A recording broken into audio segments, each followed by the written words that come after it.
If you are wanting to speak on an item that's on the agenda today, there's little pink sign-up slips over on your left in which you need to put your own name and the project that you wish to address.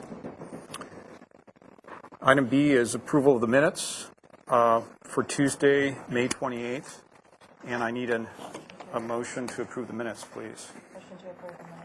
Stephanie, and seconded by Tip. Tip. Any comments on those minutes, starting with item 1 or general business?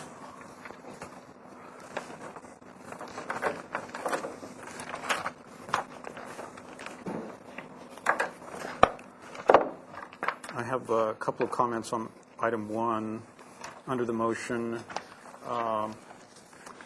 Number C, 4C.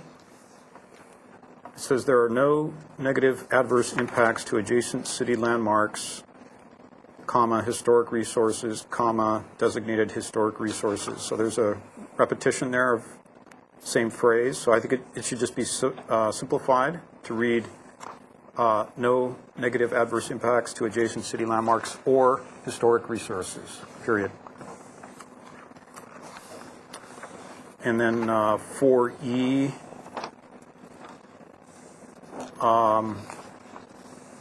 I think the way that should read, and someone can correct me if I'm wrong, but I believe it should read that a majority of the board finds the project's design provides an appropriate amount of open space and landscaping.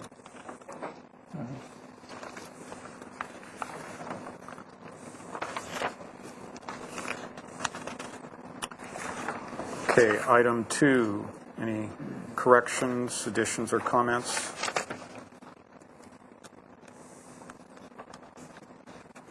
Item 3, I have a comment under item 3. Number 2 under the motion, the word indigenous materials is kind of vague, and I believe the board member who made that motion was looking for more traditional materials and details. So it should read, some board members found that additional traditional details and materials should be added to the structures.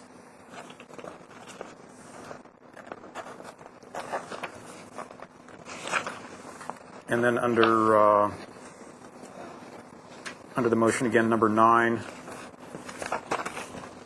I won't read that whole portion, but it's the same.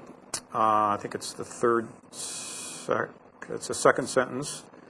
There are no negative adverse impacts to adjacent city landmarks or historic resources. Period.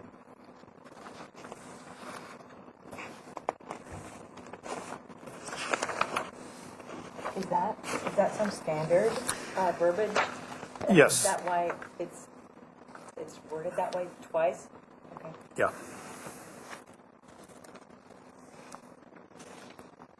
Okay, number 4 or number 5.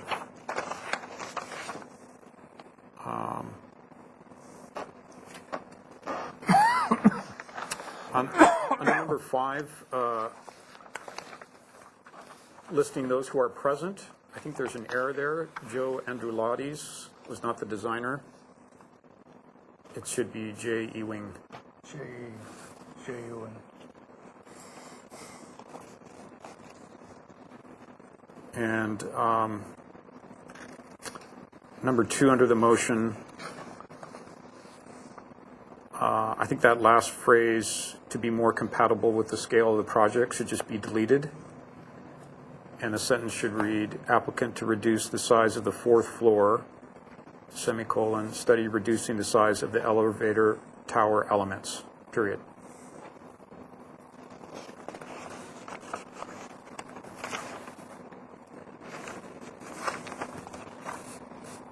Any other comments? All those in favor, say aye. Aye. Opposed? Abstained? Motion carries.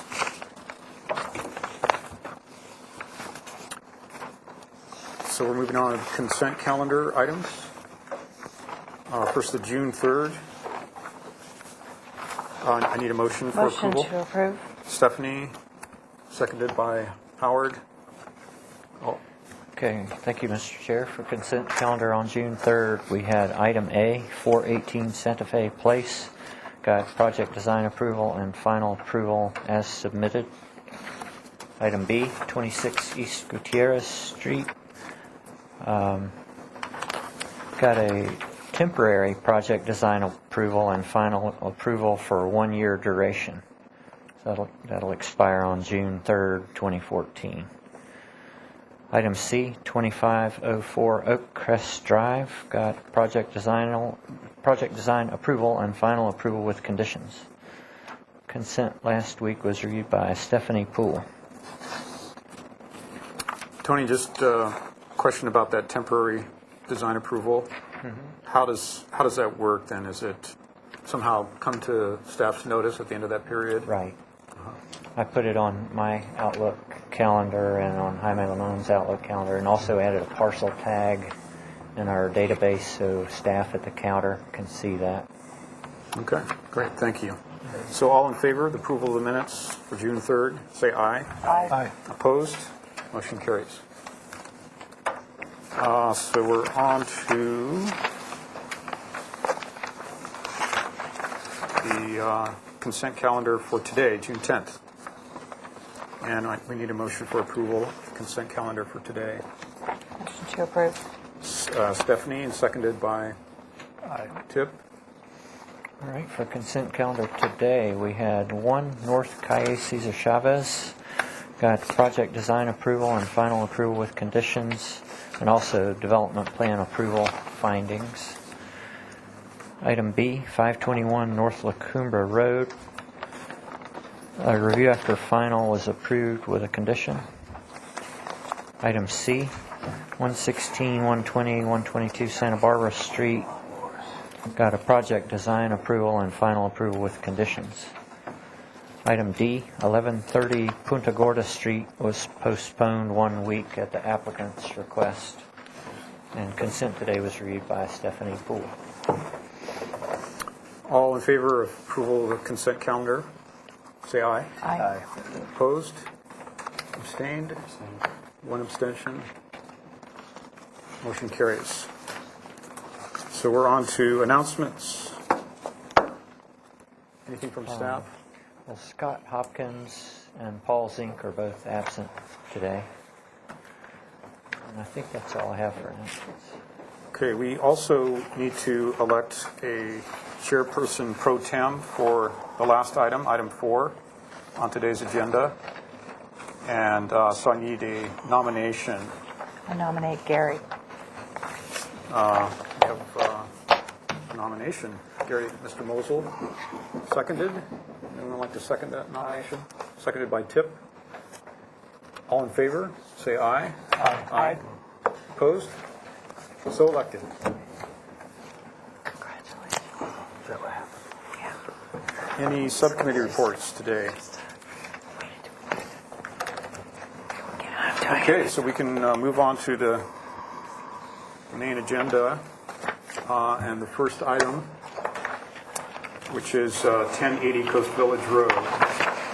This is a proposal for alterations to an existing commercial building, which includes replacing the facade, new landscape and hardscape, and a restriping of an existing parking lot. This is the second concept review, and it was last reviewed on March 18th.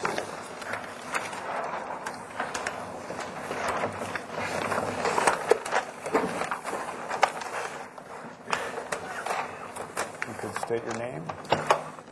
My name is Tom Oxen, the project architect. I'm Jeff Manelli, the owner. I'm just going to ask Stephanie to read the minutes from Are those on? the motion from last time. Are those on? Motion continued indefinitely to the full board with comments. 1, the proposed project is headed in the right direction.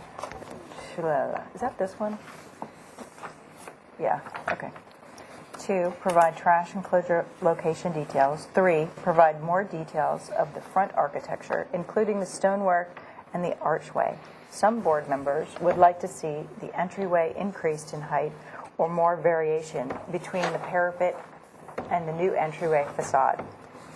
Number 4, provide information on how the changes in the parking affect the landscaping and site planning. That is it. Great. Okay. The big accomplishment from the last meeting was to hash out a site plan that works with planning and transportation.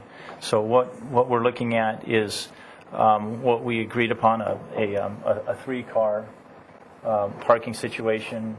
We're allowed to keep the vehicular access as you see, and we've got the accessible space off in this area. We have a landscape plan that we'll show you as well.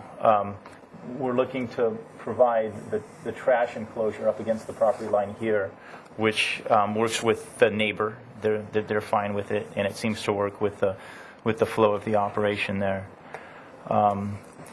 In terms of accessibility, we're looking to come up from the sidewalk and then create an articulated path right to the front door. And the landscape helps define that as well, with some pots that we'll show you on the landscape plan that helps to make that clear. As far as the architecture, there were some comments on the architecture.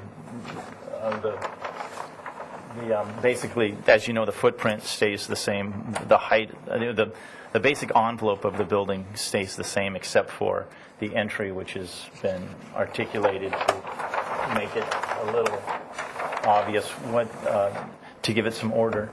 I think one of the comments had to do with the center portion of the building, maybe just gesturing up a little bit. We looked at, we went, the prior drawings were 1/8 inch scale. We brought them up to 1/4 scale and started looking at the detailing. The surround around the entry in plan, I'm just going to go back to it and kind of get a feeling on how that builds out and creates the recess at the entry, with the stone turning the corner and going back into the doors. And the doors themselves would be a wood arched opening featuring a smaller door centered within. And that would be a stained wood door. The idea would be to go with a model plaster and stained wood windows and doors, and then have a solid colored awning. We've got a stone wainscoting that wraps around the majority of the building, except for the smaller mass behind. You can see that on the other elevations as well. I've drawn in the specimen trees that the landscape architect has requested to kind of put it in perspective in terms of how those would create a bit of separation from the building. It needs a little bit. Let's see. And then this is the rear portion of the building. The stone stops there. We would wrap that wainscoting around on the 3 sides of the building. The existing canopy comes out. This is a profile of the proposed section, and it shows we're at 14 feet to the parapet. That would be the main parapet, and then we'd have the entry element, which gestures up beyond that. Let's see, I think a pretty simple building, just using the same footprint for the most part. The landscape plan, and there's a little bit, we made an alteration at the last minute, and we didn't pick it up on the landscape plan. It shows the walk coming right down through to the sidewalk, but we've looked at that more closely and decided to jog it around here. But aside from that, we're all up to speed. Some specimen trees, new specimen trees have been located, and we've got a planter along the side of the building, which helps define the access, the accessible access from the parking to the building, and then a little more depth in the landscaping here towards the corner, and the planting strip here, which is basically there right now, but it's being redeveloped. And then this there's a good opportunity for this sloped area to be landscaped as well. We've got cut sheets on the plants being proposed here if anyone would like to see them. And Sam Maphis couldn't be here today. He's got another meeting. Otherwise, he would be here to walk you through it. But I hope it's understandable. But I think that's the basic presentation. Tom, would you mind just briefly going through the photographs you have? You know, I've submitted some better ones. Do we have them in the file? I've got some of them and some black and white versions of them. But if we have the submitted photos, I think that would be best. I do.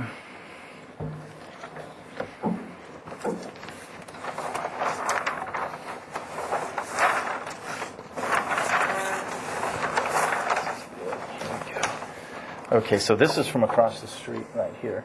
This is the current state. This is the canopy that's coming out. And there's a lot of asphalt and not much up to the building. And really, This whole section is coming out too. That's just a fake wall that's coming down. Okay. and so there's really nothing between the street and the building. This is looking across from Hermosillo, so you can see the height. The building sets down significantly from Hermosillo, and that's what gives this slope to this kind of here. And here's another shot looking from Coast Village Road onto the property, so there's just a lot of opportunity to do something, and what the canopy's doing to the... So you're keeping the existing curb cuts? Is that We're keeping case? the existing curb cuts, yes. And this is further back, looking towards the corner.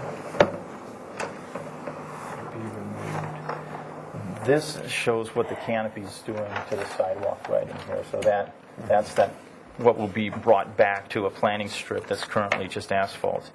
And another shot of the corner. Let's see, this is looking up Coast Village Road north, another angle.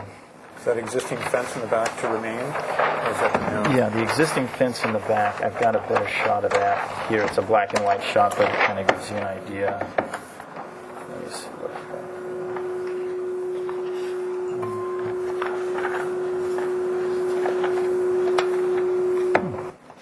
disappeared. There's a little shot of it right here. I'm just curious if that's... Yeah, that fence stays there, right, Jeff? Yeah. That fence is... Here, you can kind of see it on this black. Yeah, that's the neighbor's property, actually. Oh, here we go. This is a good... All right. So Great change. we'll open up public comment. Is there anyone from the public who'd like to speak on this item? Seeing no one from the public. Oh, there is? That's one. I believe that whole Facebook register. So the proper way to do so is to fill out a speaker slip so we know who you are, but You can do that after. yeah, you can do it after. You can come on up. And if you could announce your name. My name is Ed please. Caterano. My name is Ed Caterano. I'm familiar with this project, and I feel that what he is doing is going to be a major facelift for that whole street, because it is an eyesore, in and out. And he's doing a very good job of what he's done. So, Okay. That's it. Appreciate Yeah. appreciate your comment. Thank you. All right. So questions from the board? Yes, can I? Yes, go ahead, Todd. All right, Tom. Seems like you're replacing all the doors and windows. They're all new. And what kind of windows are you proposing for? Wood windows, But you don't a give paint, maybe a Colby, a factory paint, something to make sure. I mean, I suppose clad could look all right, but I think a painted window here. We're looking to possibly get that stained look when it really comes across, especially the storefront windows.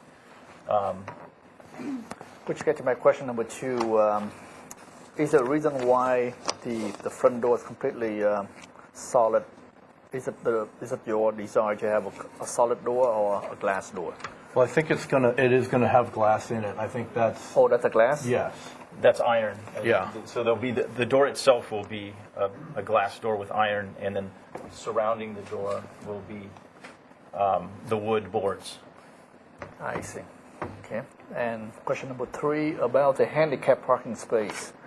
It seems like you have a fencing on the left-hand side, and then you don't have fencing on right behind the handicap parking space. This fencing's going away. Oh, so right now that means you can walk right past the handicap to the back. Am I right? Here, yes. So why is the gate on the other side? There is no gate. Oh, Yeah, there's a gate there right oh, now. that's existing gate. I don't think we're going to keep that, actually.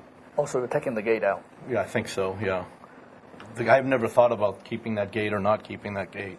I don't really have a reason for it or not to take it out. I haven't thought about that gate at all.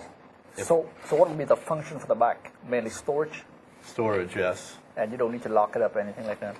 At this time, not. Would it need to be protected from the public, the views, Excuse me? the public from the views from the street? Like would it be? Like from Yeah, this view right there. Yeah.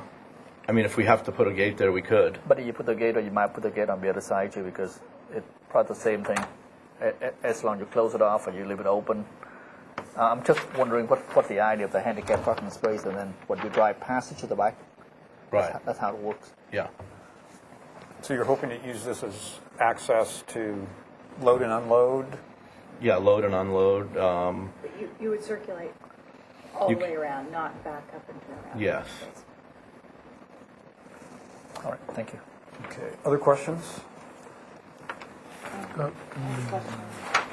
Stephanie, go ahead. How you show us around on that window there. One, First question, how that window relates to that gate that is proposed or may or may not be coming out. And 2, why the stone surround on that window in particular, and why does it not match the stone surround on the front of the building? Just to vary it, the stone surround is more elaborate at the entry, and the idea here was not to put an awning over this window, but still give it a little bit of emphasis. So we're proposing stone around it. I believe the gate, is it right here? Let me see. Yeah, I could have shown that on that plan. Yeah. The gate shows up. I think it's right here. I believe the gate put at the back of the window, based on your site plan. Yeah, so the gate, if the gate stays in place, I believe the gate hides that window, doesn't it? Yeah, I think so. Yeah. I think it's right here, but I'm not positive. That's all my questions. Okay, other questions? Howard? Could you explain how this handicap accessible parking stall works? I see that they're both called out at 9 feet, and yet one looks 9 and the other one looks to be 8. And the 8-foot wide stall is actually for loading both sides, or is it it's a special accommodation for vans, side loading vans. And I see there's a gap between the accessible stall and the curb on the side, and then for some reason the trash enclosure, is right there. It blocks that that little aisle. I'm just unclear as to how it works. Well, this site is really tight, and nothing is textbook here. And we've gone around and around in terms of kind of what is the least of the evils in terms of laying it out. And there have been a lot of input from transportation, and we've looked at what would, how could that really function as a handicap space, and kind of do double duty as some circulation if need be. And that's how we came up with that. In terms of getting from the accessible space to the front door, you're only passing behind the vehicle itself. So that's, to us, it didn't seem so bad. And we were able to meet the grade at that location for parking to get to the door. There is some slope to the rest of the parcel. So I would have to say it's kind of the default design Howard? So is this door the door for the accessible No, entrance? no. It's around here and right up to there. So what is the thinking of this door? That door is for just And convenience. It opens right operation. onto It opens in. curb or something? No, there is a slight step there to get to the interior grade. There's a stone surround that runs past that door, and there is a painted line here for painted line. demarcation of that stall. So the idea is that somebody other than a wheelchair-bound person would use this door? Yes. And if there's a car parked here, then what does that other person do? They walk into the car? Or? Well, they walk around, I suppose, or they come through the back of the. I see. That door is there now, and it's something. I think that door is there now, and it's something that the owner wishes to keep because access to that part of the yard from the building seems to be is desirable. Thank you. I'm just curious.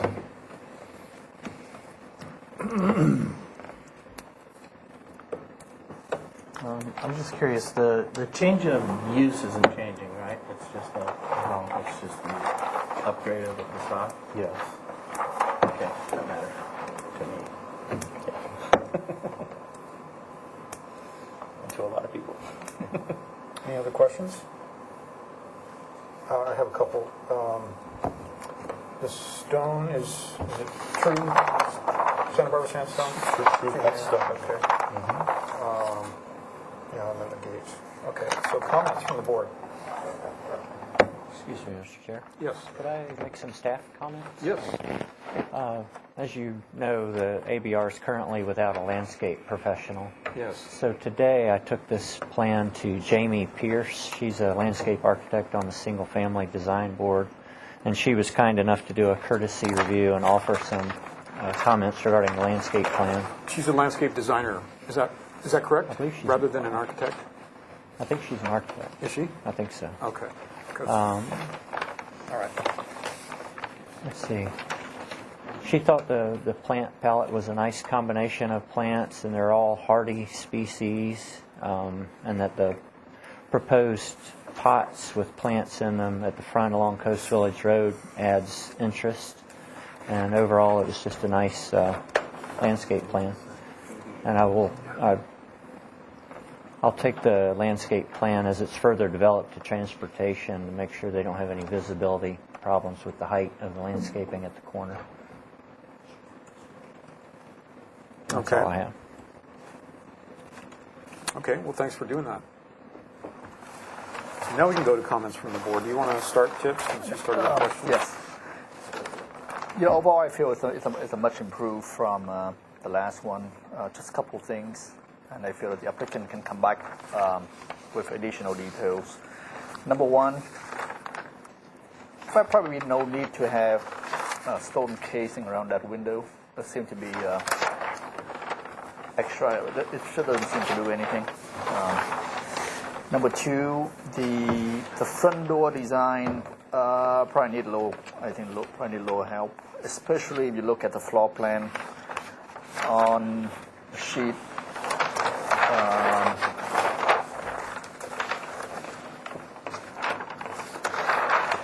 On sheet 1.1, at the front door details, it seems like you have a stone casing, then it transfer to some kind of plaster, then it goes to the wood opening.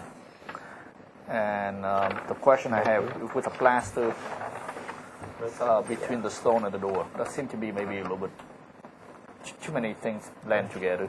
Sure. And then I'm still not sure what the fencing issue about. Either the fencing need to be there on both sides to close it off from the public, or no fencing at all. I think it's your choice, but to have fencing on one side and doesn't have on the other side doesn't seem to do anything. Right. So those are my comments. Stephanie? I think that this project is ready for conceptual approval to move on preliminary. My only, I think the elevations are nice. I would, my only comment is regarding the surround on that back window. Seems unnecessary and doesn't add anything to the project. The stone base at this corner should wrap the corner. I understand it can't wrap all the way to the wall this year. Your water heater there, but it should wrap the corner. And I would also, I'm a little concerned about the height of the plants proposed near the driveway edge for view clearances, especially the tree here, which is what I believe the landscape architect's comment was. Other than that, I think you have a great concept and the project looks good. A great improvement.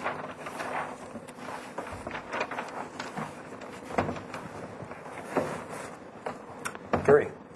Thanks.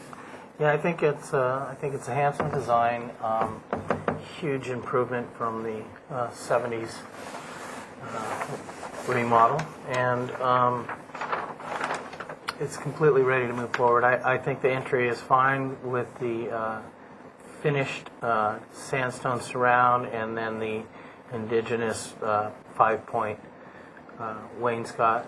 I agree with Stephanie that one point should wrap around the corner. Actually, both of them should wrap around the corner rather than stopping at the corner. Even if you stop once it wraps around, it just gives it a much better finish. Look, I disagree with the other two applicants about the stone surround around the window, but I'm going to leave it up to the architect. But I think because it is the only window that doesn't have the awning on it, that it brings out a little bit of architecture to it and adds a little more depth to the window. So I think that I'm okay with the stone surround around the window, but ultimately it's up to the architect. And I think it's ready to move forward. Okay. Mr. Witosh? I pretty much agree with what has already been said. I have one little clarification, that is, if you look at the plan, you see solid lines here that wrap around the building. They're stone veneer. And then you see another line here. I'm not quite sure whether these are thick walls or whether this is a veneer, and whether this space between the face of the stone veneer and the face of the window is just a deep set stone sill. This is the existing wall, and there's a proposed wall built behind it in that case. Yeah. And I agree with the comment about that Tip made about taking the stone all the way to the door panel. Other than that, it's a very nice project, and it looks like it came from Santa Barbara. Okay, thanks, Howard. So I have a little bit different take. I think the architecture looks good with a few adjustments that have already been noted, but I just wanted to point out that last time we began our review by saying that, well, actually it was the staff that requested that the board focus on review of the architecture because parking and site planning issues were unresolved.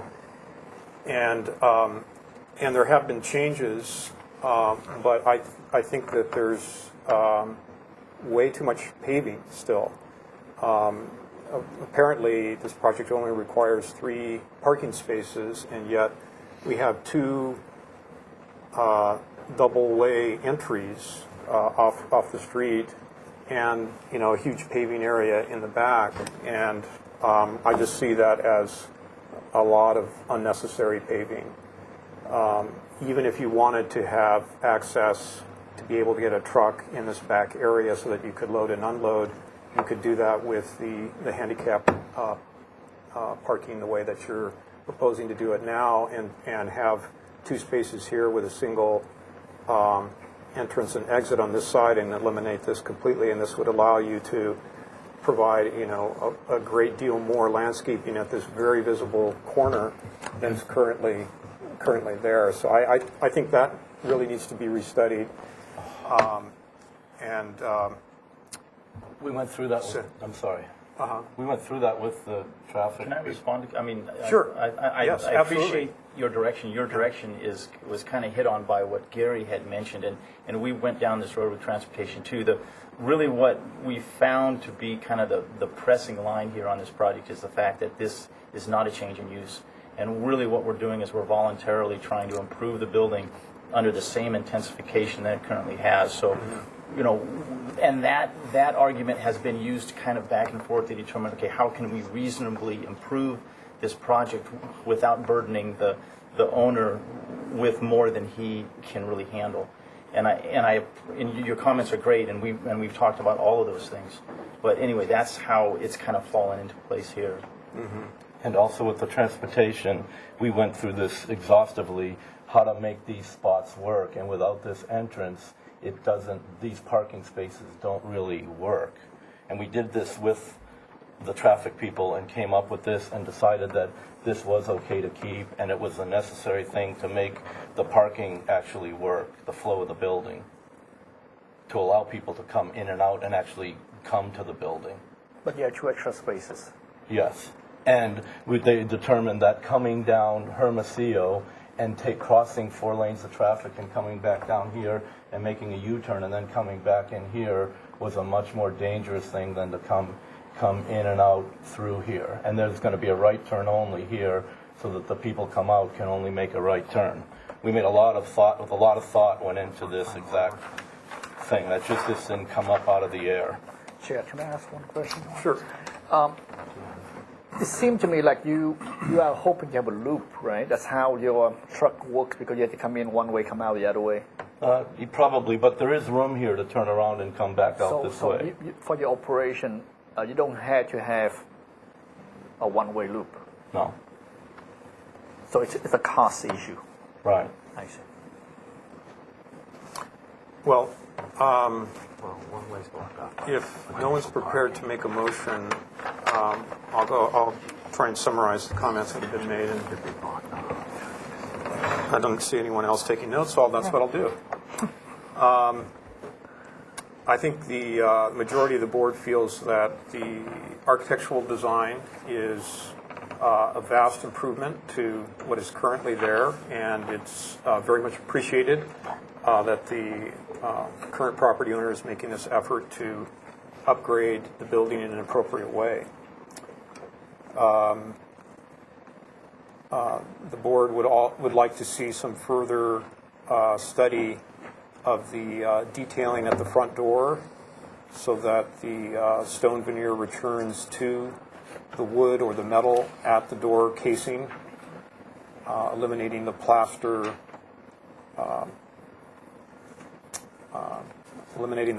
casing at the door.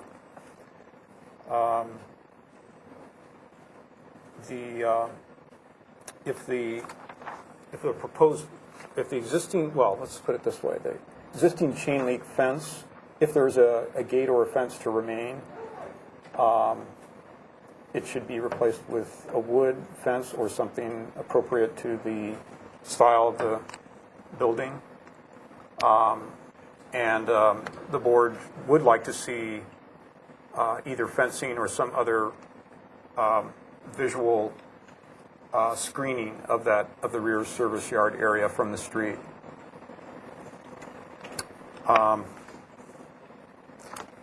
A couple of board members expressed concern about the height of the plants near the driveway edge.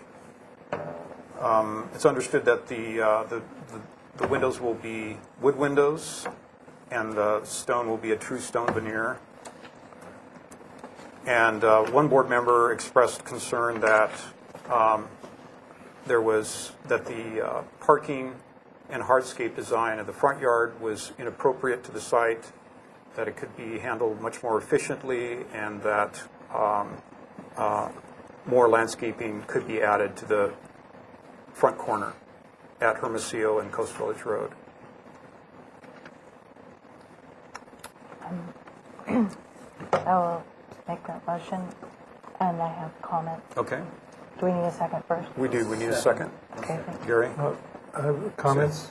Stephanie's going to make a comment, and then Howard can make a comment in regards to the motion. Regarding the comment about the fencing, if it's changed, it should occur either in front of or behind the window, the proposed window in the back, and not at.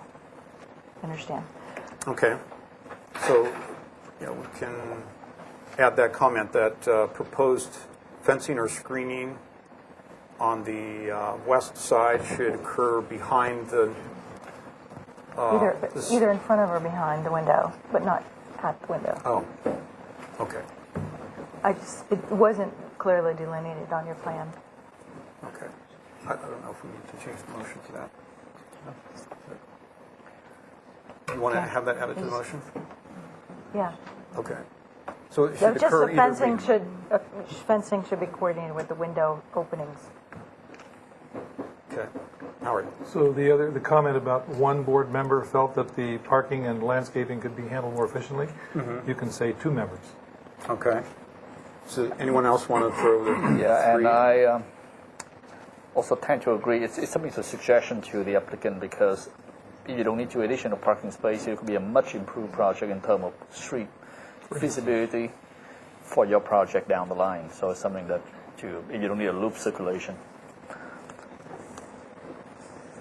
Okay. So all those in favor of the motion with the amendments as added, say aye. Aye. Opposed? Abstained? None. So motion carries. Oh, and that would have been 1 week or definite continuance? Was that for design approval? Yeah. For concept approval. Conceptual. So that is... Design approval, yeah. And then with regard to so there was a less than a majority that was suggesting that the site plan be re-evaluated, right? 3 out of 5. Okay. So we can note that in the motion. 3 out of 5 board members felt. Just so that we come back and we're not wasting everyone's time, what exactly, I mean, if we had more information as to the expectations of does it just mean more landscaping? Well, the way we see it, that if you only need 3 spaces, maybe you just keep 3 and get rid of 2. And if you don't need a loop around, then get rid of the second entrance and then... Let me just simplify it. We're looking for... You have 5 right now, right? Reduction. We're looking for a reduction of hardscape and increase in landscaping. And there's a number of different ways that you could handle that. Right. But right now, there's way too much hardscape in the front yard. That's the basic motion. Right, but this is going to stay this way, so Well, yeah. Perhaps you could increase these corners. But if you close this off, you can put 2 right here. Am I right? Or you can't park This is, it no, we because can't the park front- there, it's in the Oh, I setback. see. We first proposed to have 2 spaces here and 2 spaces here, and they said we couldn't do that, we could only have these 2, Okay. plus the handicap. Okay, I mean, there are ways to squeeze off some more landscaping. I can see that, and that's what we'll pursue. Yeah. Okay. Did we vote? We did. Yeah, we did. Okay. So we didn't establish whether it was indefinite continuance or 1 week. Can we have 1 week? Yes. 1 week. 2 weeks. 2 weeks. That's better. 2 weeks. We only meet every 2 weeks. Thanks a lot. Yeah, Appreciate it. thank you. Okay, thank you.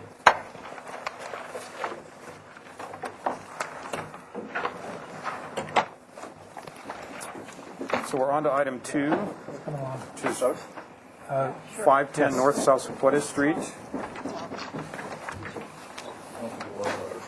This is a proposal for new affordable housing, No, we've got multifamily residential building. Project consists of 67,754 square feet, 4 stories, and 47 units, with 47 parking spaces, and an attached garage on the first floor level. And there are modifications requested for the project, so this will be comments only. Because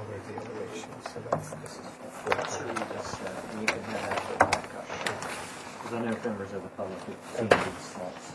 Well, these are subject to color sheets for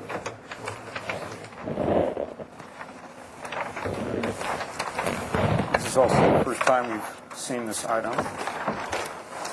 So, Chair Biddy, would you like me to introduce myself? Not quite yet. You tell me when. Let's get the drawings out. And We're all set. Yes, go ahead. Okay. I'm Jeanette Duncan. I'm the president and CEO of People Self-Help Housing. We've done lots of affordable housing here in the city. Our last new construction was Casa Las Granadas, which is next to the Granada Theater. Can you, is this on? It's on. Get a little closer It's to the on? mic Sure. here. Okay. Thanks. Anyway, our last new construction development was on Anapamu between State and Anacapa, the Casa Las Granadas, that backs up to the Granada Garage. And when we were looking at this property, it was originally occupied by junk cars and old houses that had been brought in. It was pretty nasty site. So with the redevelopment agency funding, we were able to purchase the property and clear off all junk cars and all the debris and everything. And so it's a site now ready to build on. And we hired Deddy Pikert and his firm to do some conceptual drawings, and that's why we're here today. So I'd let the professionals present it. I just wanted to tell you who I am, and Thanks. we'll Thank you for answer that. whatever questions you'd like. Thank you for that introduction. If I could just mention that if anyone would like to speak, they should sign a request to speak, little pink slips over to your left, and give it to staff. So make sure everyone gets a chance. Right now I have 5 folks who would like to speak. And if you'd like to view the drawings, you're welcome to come along and either look at the screen. The images are being projected in 2 locations. Or you're welcome to come behind us and look at the drawings as well. And if you could give your names for the record, please. Lisa, Deddy Pikert, Pikert Group Architects. Lisa Plowming, Planning Manager for Pikert Group Architects. Welcome. Okay, so I thought that we'd start off, Lisa would talk a little bit about the planning issues and the zoning and the AUD ordinance under which we've kind of designed this project. So if you give a little history on that, that would be great. Yeah. Could we, I definitely want to hear that, but could we just get orientated as to the block and the neighborhood that we're in? Just a little bit so we kind of know what we're talking about, the site that we're talking about. Okay, so the project site is located at the corner of Salsapuedes and Haley. And if you've been in that neighborhood recently, you'll see that there's a vacant property that's sort of L-shaped with a longer frontage on Salsapuedes and then a little leg that goes back in towards the center of the block. The site is approximately an acre in size, and then our project is at a density of approximately 48 units per acre. So that kind of gives you an orientation. Yeah. Catholic Charities is here. MTV is. Can you orientate us on the photos here? This is the one page of photos that you have, or is there more? I think that's it. That's the one page of photos, yeah. Is this the corner you're referring to? Yes, I believe it is. And here as well. It's hard to see upside down. Yeah, it's hard is. to It's really hard to regulate. read. Can you? So, well, this looks vacant. I thought you had said there was some. No, it's a vacant piece. No, Completely we vacant have lot. cleared everything off the site that was there. There were some old buildings, probably from the 30s, yeah. Buildings and some old houses, some which were condemned and boarded up. And this is across the street on Salsapuedes? Yes, that's MTD Okay. property, so you Thank get you. a sense of it. Okay. This project is located in the CM Zone District and in the Priority Housing Overlay District that was adopted as part of the general plan. And while working on the general plan, the council ultimately adopted a program that would allow, or gave direction for staff to bring a program back called the Average Unit Density Program.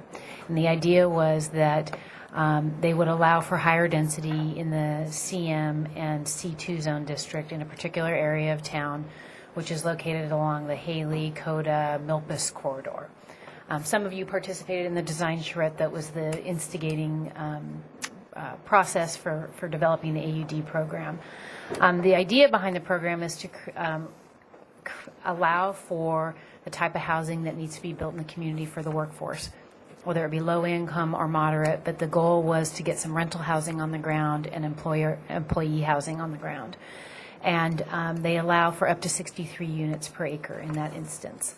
The staff is currently processing that ordinance right now. They're at the ordinance. They've been to the Planning Commission. They're at the ordinance committee, and some of the changes to the ordinance that will be a part of the AUD program have to do with reducing setbacks, reducing parking requirements, reducing distance between buildings, changing the open space requirements, all as incentives to help create rental housing in this particular area. So when the council actually adopted the general plan, they indicated to staff that they wanted to see projects of this nature move forward despite the fact that the AUD program had not been yet adopted.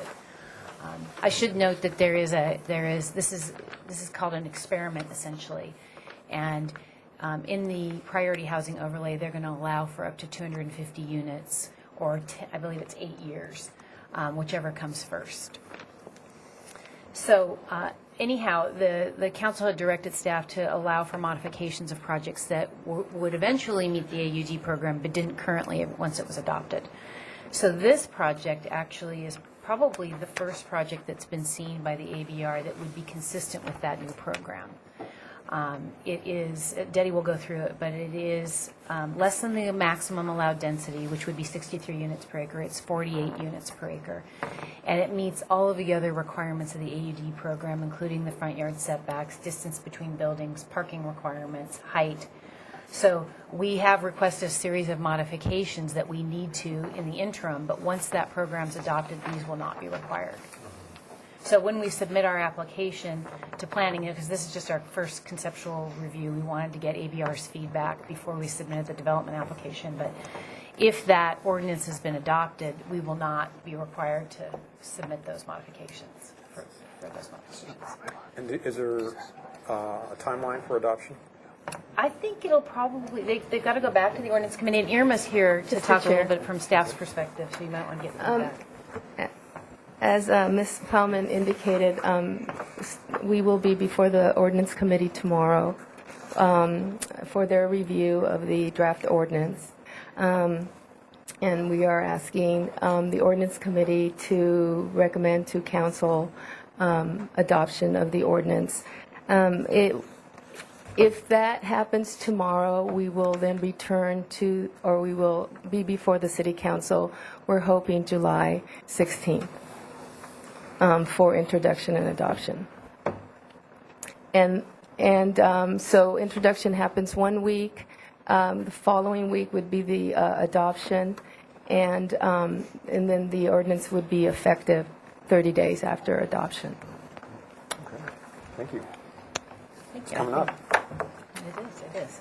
So unless you have any questions about that element of it, I think be a good opportunity for Detti to. Sure. Oh, here's one more thing I wanted to talk about just briefly is parking, because I know that's been a question that's been raised by the public. The code currently requires 1 space per unit for low-income units plus some guests parking spaces. The AUD program only requires 1 space per unit and no guest parking spaces. The idea being that in this particular neighborhood, the demand for guest parking for this project would be in the off-peak hours that the businesses demand the parking on the street. So during the day, when there aren't guests and most of these people are gone, the businesses have their patrons park on the street or the limited parking they have on their lots. And then at night, there may be guests that come, or maybe on the weekends there may be guests that come. But that was anticipated that those limited spaces would be provided on the street. And just to add to that, as an affordable project, again, People's Self-Help Housing has a lot of experience doing these affordable projects, has done surveys of some of their projects, and I think can pretty much verify that in many cases, even 1 space per unit is more than what the demand is for parking in a lot of their projects.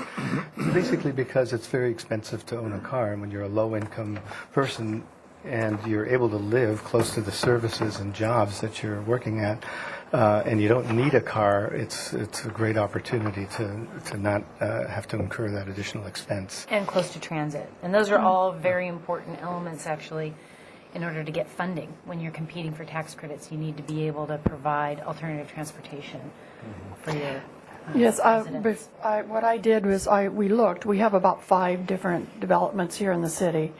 And I did a little survey. And for example, the Casa Las Granadas, which is next to the Granada, of the 12 apartments that are there, only 3 people have cars. The Victoria Hotel that has 28 units, only 3 people have cars. Our Ladera West Side property over by City College has 51 units and 47 spaces, but a lot of the families do not have cars. So, and then additionally down on West Victoria, we have 16 little bungalows there, and we had 18 parking spaces, and I think only 10 people have cars. So the bed and breakfast that's near us asked if they could use extra parking. So we're letting them use it. So we have had pretty good experience in looking at what parking is. And this is in such an area located by buses. A lot of our families use buses. So I feel pretty confident that the parking count we have will stand up long term. It's very helpful information. And that's been borne out by a number of other affordable housing projects that we've developed for other nonprofits in Santa Barbara. Particularly City Housing Authority projects. Okay. So I'll take a few minutes just to kind of walk you through the design. Again, this really is kind of a model AUD project. It is what was anticipated when the City Council unanimously adopted the general plan and the provisions of the priority housing overlay, with the intention of implementing an ordinance that would then be applicable to these types of projects. So in this particular instance, we're dealing with a rough, just under an acre site in this L-shaped configuration, and so we explored a lot of different ideas initially in working with People Self-Help to meet their program, and this kind of land is precious. There are not many opportunities like this in the city for this type of development. This was one that they've been working on for a lot of years. So it's really important for them to be able to utilize it in the best way possible, and to provide the highest quality living experience for the residents here as well. So there are a lot of factors to be borne in mind, but particularly the economics of any of these affordable housing projects is very critical, that you have to kind of reach a certain critical mass in order to make them economically feasible. So in this case, as you can see from the site plan, we have a fundamental component is a parking structure that provides the 47 cars that we need at the rate of 1 space per every residential unit. But another really important component was that we needed to create a substantial kind of open space, preferably on grade, which we've been able to achieve kind of here in this leg of the site. And adjacent to a community center, which is also a really important and critical component of this type of project, that facilities are provided for the community, for classroom space for some of the kids who may be living there. They can have after-school help, and as you know, Peoples provides a high level of services to its tenants. So that was a critical component, to create that on-grade open space. Before we leave the community center, there's been some question about who that was available to, and it's available only to the residents.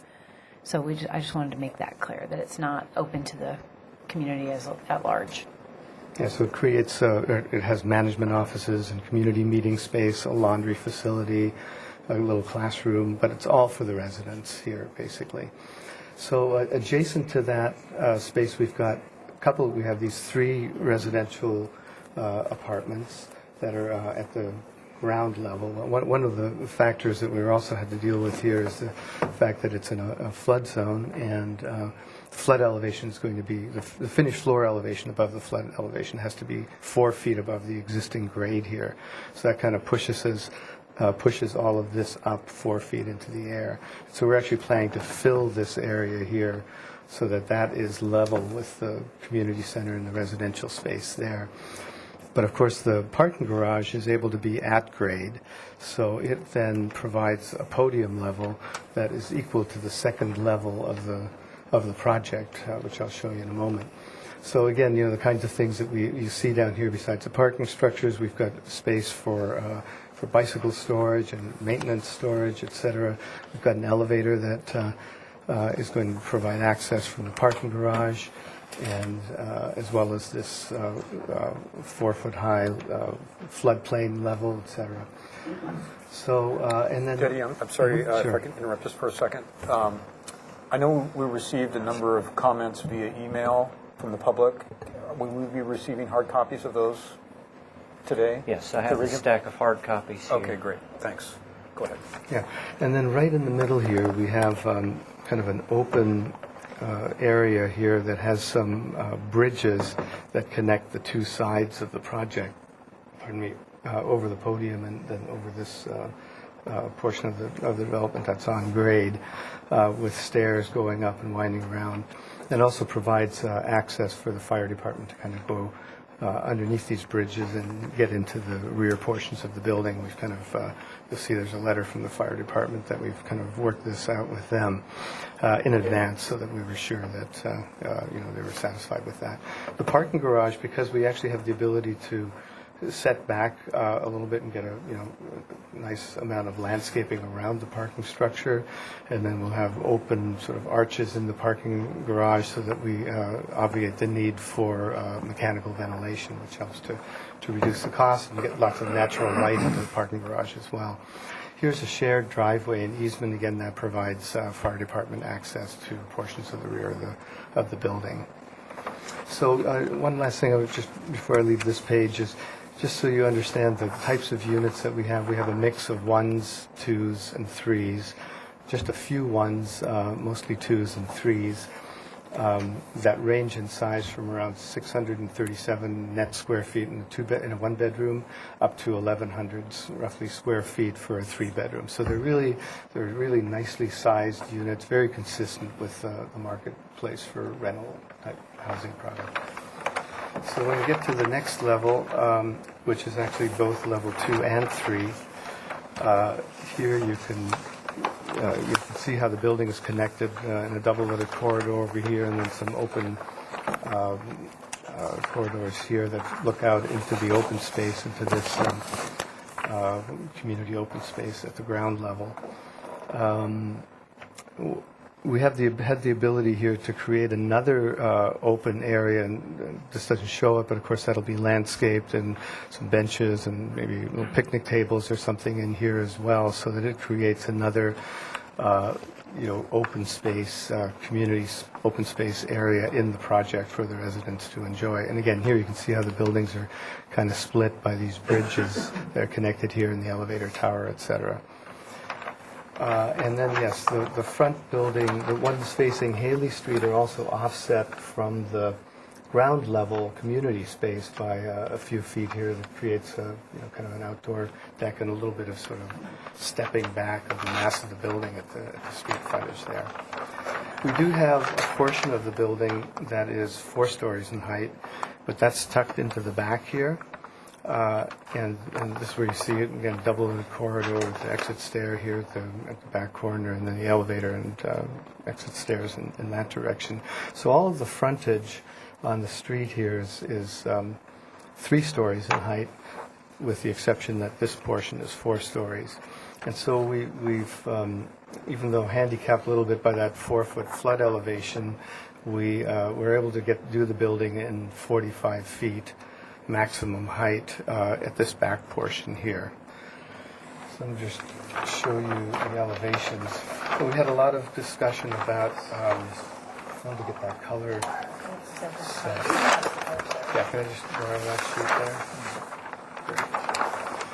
We had a lot of debate about the style of the building. We explored a number of different ideas, and of course, People's Self-Help Housing also has their own team of experienced developers and project managers, and all together we kind of lit on going back to kind of a Spanish colonial Mediterranean style architecture, which I believe the Haley Corridor Guidelines even actually promote the notion that that's the style that would be appropriate in that corridor.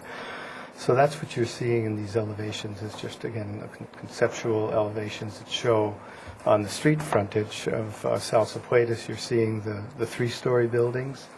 And then on Haley Street, you see this portion of the building that comes up to the street, which is, again, 3 stories with the community space kind of wrapping around the corner here.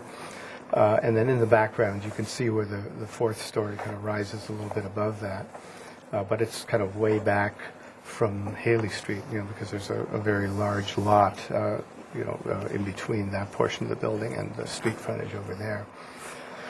And then this is an elevation that shows what the building looked like, where you see primarily the 4th story, which is this piece here. This is the 3-story at South Sepulveda Street, which then steps up to the 4th-story back here with the parking garage down below. Again, in the same consistent style where we use tile roof elements at different elevations in the building to kind of create some modulation and sense of scale, et cetera, for the project. So that's really primarily it. Do you think I missed anything? The only thing I wanted to note is that under the AUD program, the average unit density size, the average unit size is allowed as 970, and the idea is that, by having those smaller unit sizes, you keep the mass, bulk, and scale down while allowing greater number of units. And this project, the average is 907, so we're below what would be allowed under the program.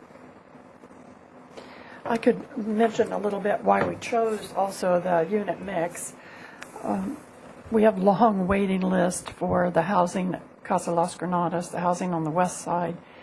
Mostly families that are working in the downtown area, either in the restaurants or retail commercial. And we see a mix of families that may have 2 children, other have 1, but occasionally we do have a family with 3 children. So we chose to do 1 bedroom, 2 bedroom, 3 bedrooms. So that's how we came upon the mix. And in our waiting list, for example, on the west side, we only have 2 bedrooms in the acquisition rehab that we did. And we have long waiting lists there, and we know many people who come need really a larger unit. So that's why we included about 30% at 3 bedroom. So we're very excited about the project, very proud to be working with People's Self-Help Housing to serve elements in the community that are really in need of this housing, that folks who will be able to live in the downtown area, close to where they work and close to the services that they need to lead their everyday lives. So I think this will be a great project for the city, and I think it'll maybe spur a little bit of a renaissance in an area that has a lot of buildings that are older and kind of somewhat run down. So. There are a couple of houses next to this that we do not own that are in pretty bad shape that unfortunately wish we could buy and deal with, but right now this is enough. But anyway, there's still a couple of old houses there. You've probably seen them if you've been to, you know which ones, right? Does that conclude your presentation? Okay, thank you very much. Mr. Chair? Yes. If I may, I'd like to offer some comments with respect to the average unit size density program. Please do. As you know, that is proposed for adoption in the near future. Staff's been working on this program for a little over a year now, and it is actually an implementation strategy that is provided in both the land use element and the housing element of the general plan that was just adopted about a year ago. And it's to encourage smaller units and smaller buildings, and also to locate these units in the transit corridors in the urban core. This project does meet the intent of the average unit size density program. It is not required to use the program because it's what we call a capital A affordable project. So we have always recognized those projects as a community benefit, and we have generally supported modifications for lot area, parking, setbacks, etc. In the average unit size density program that is proposed currently. There will be reductions in setbacks for projects that are developed under the program in the commercial zones, specifically in this zone, that would allow a reduced front setback and no setbacks for the interior. And I believe that this project is in compliance with that. Also, there is an incentive for the parking, which would be the one space per unit, no guest parking. And we are proposing, actually, that there be bicycle parking in the ordinance. The lot area modification that is currently being asked for would not be needed because it would meet the density parameters of the program. And also the height limitations would be okay. So I just wanted to make those comments to you with respect to how this project would fit into the program that is currently on its way to Ordinance Committee and City Council. Just one clarification, the height without the AUD, would it still meet current zoning requirements in terms of the height? Yes, in this zone, the height is 60 feet. Okay. And just again, I know it's been repeated several times now, but that all the modifications would go away once the AUD is adopted. Is that correct? I haven't reviewed the project specifically or in detail, but possibly the distance between building, I think. It will meet that. It will meet that. I have reviewed it carefully. Okay. They will all go away. So it sounds like they will. Yeah. Because we are proposing that the distance between buildings be reduced from 15 feet to 10 feet. Okay. Thank you very much. So we're entering the public comment period now, and we have 5 or 6 folks who'd like to speak, plus some mail that we received during the week in regards to the project. So I'm going to ask Mr. Jim Jennings to please come to one of the microphones here. And I'll give up my seat. How about that? That would be great. You want me to do Thank you. that? Appreciate that. And each speaker has 2 minutes. So try to be succinct and brief. Appreciate that.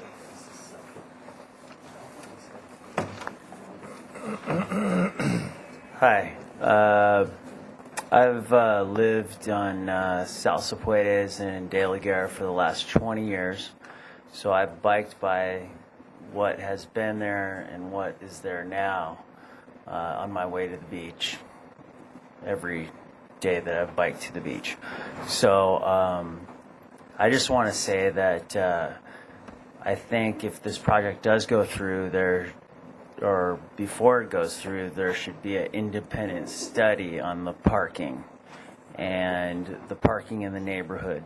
Because I know that, say, when you get home at 2 in the morning from working or something like that, and there's street cleaning the next day, well, where can you park? You can park on the street cleaning side, but the street cleaner comes at 8 in the morning. And I really think that is, not a great idea. It's a great idea if you're trying to collect some parking revenue. But I think this project is pretty much monster size. And I think it's a great project, but I think if it wasn't 4 stories, maybe like 2 stories, I think it would be much better for the community as far as not obstructing the views of the mountains and whatnot. I also I think that it would, of course, it's going to be an improvement to the area because what was there was, an eyesore. But I really think this project's too large for the space, and 47 spaces. I just don't think that's enough. There's another low-income housing right up the street on Pico and South Zapuedes, and you'll see there that there is too much. There's not enough parking. So I don't know who conducted the study where they said that they aren't using all the spaces. But I think that especially in low-income places, more people end up living in them than you know about. Okay, your 2 minutes are more than up if you're finished. Appreciate that. Thanks. The next speaker would be Robert Burke.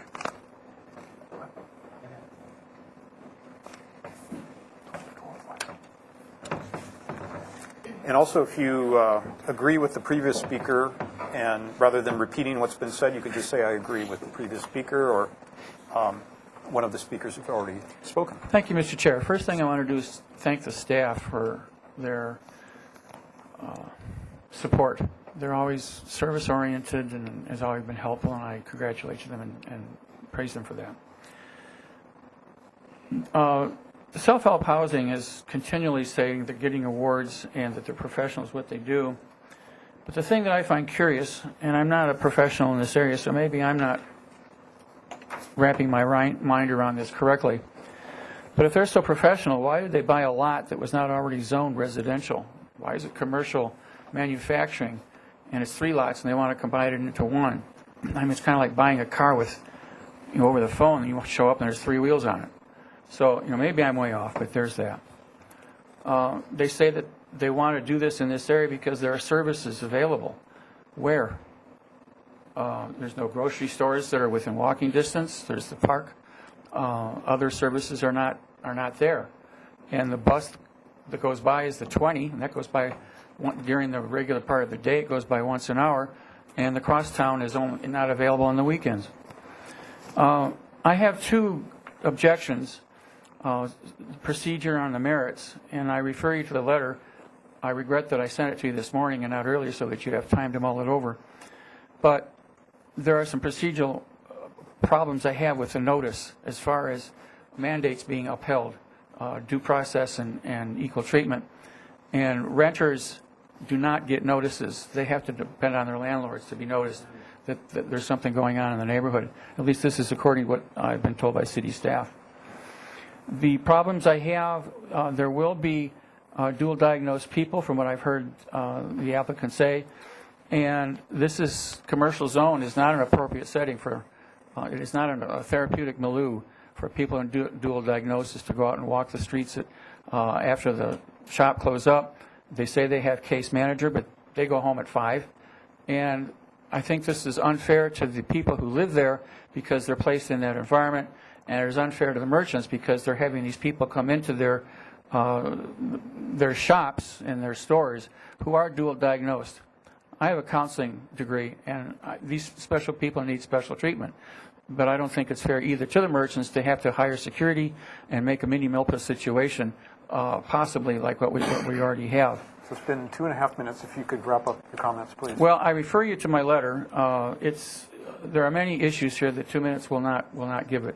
So I refer you to my letter and hope that you will go over it articulately, and I appreciate the time. And there's just a lot to think about here. My final comment is that placing this building in this neighborhood, like I said before the city council, is like trying to put an alligator in a goldfish bowl. Thank you. Thank you for your comments. And I'll just mention to the other speakers that primarily what our purview is the mass bulk and scale, the architecture of the building, the beauty of the building. Is it appropriate to the neighborhood in terms of its design and architecture? And so if you could limit your comments to those, that's most helpful to us, because there's other issues that really are not in our purview or not in our ability to change. So anyway, the next commenter or speaker is Art Posh.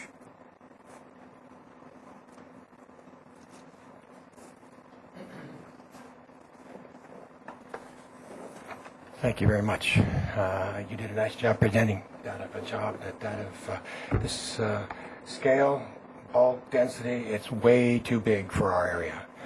I've lived in that particular area, spent sometimes 18 to 20 hours a day there, and over 40 years. What happens as far as the large number of cars, they're not a large number of cars. There was 3 houses. I knew every one of those people that were in those houses for a long time. They all died. They lived forever there. But it is a lot, just like the other person, I agree with him. It's the wrong place for such a project. I would lose my view of those beautiful mountains, and I come here to go ahead and see that view. It's gone. 45 feet for sure, and maybe longer, because it's just way too high. As far as 47 people, 47 extra people, where there used to be 3, there's an impact, and a big impact. We have absolutely no parking in our corridor, nothing. Everybody else is trying to find parking, but our business has to survive, and you guys are going to go ahead and put more and more problems on us. It's a community thing, but that at our expense, and I don't like our expense. I'd like to be a part of that community thing. And as far as that of this fire station and fire tract, I think you need to go ahead and really look at that of renting 6 feet off of that of the neighbor's property, and it's his driveway. And somebody, this morning I went there just to look, car parked right in the driveway. Beautiful time for that of the fire engine to come in. Not such a good idea. It should be 16 feet of your property, or as much as the city requires, and it should not be that neighborhood 6-foot easement. I want to just go ahead and say one more thing, and you did go ahead and have a lot of things about that of parking with your facilities, but my example is that of 512 Bath Street. 512 Bath Street, and there is some information in your corridor here, and they've created a mess over there. There's a preschool right in front.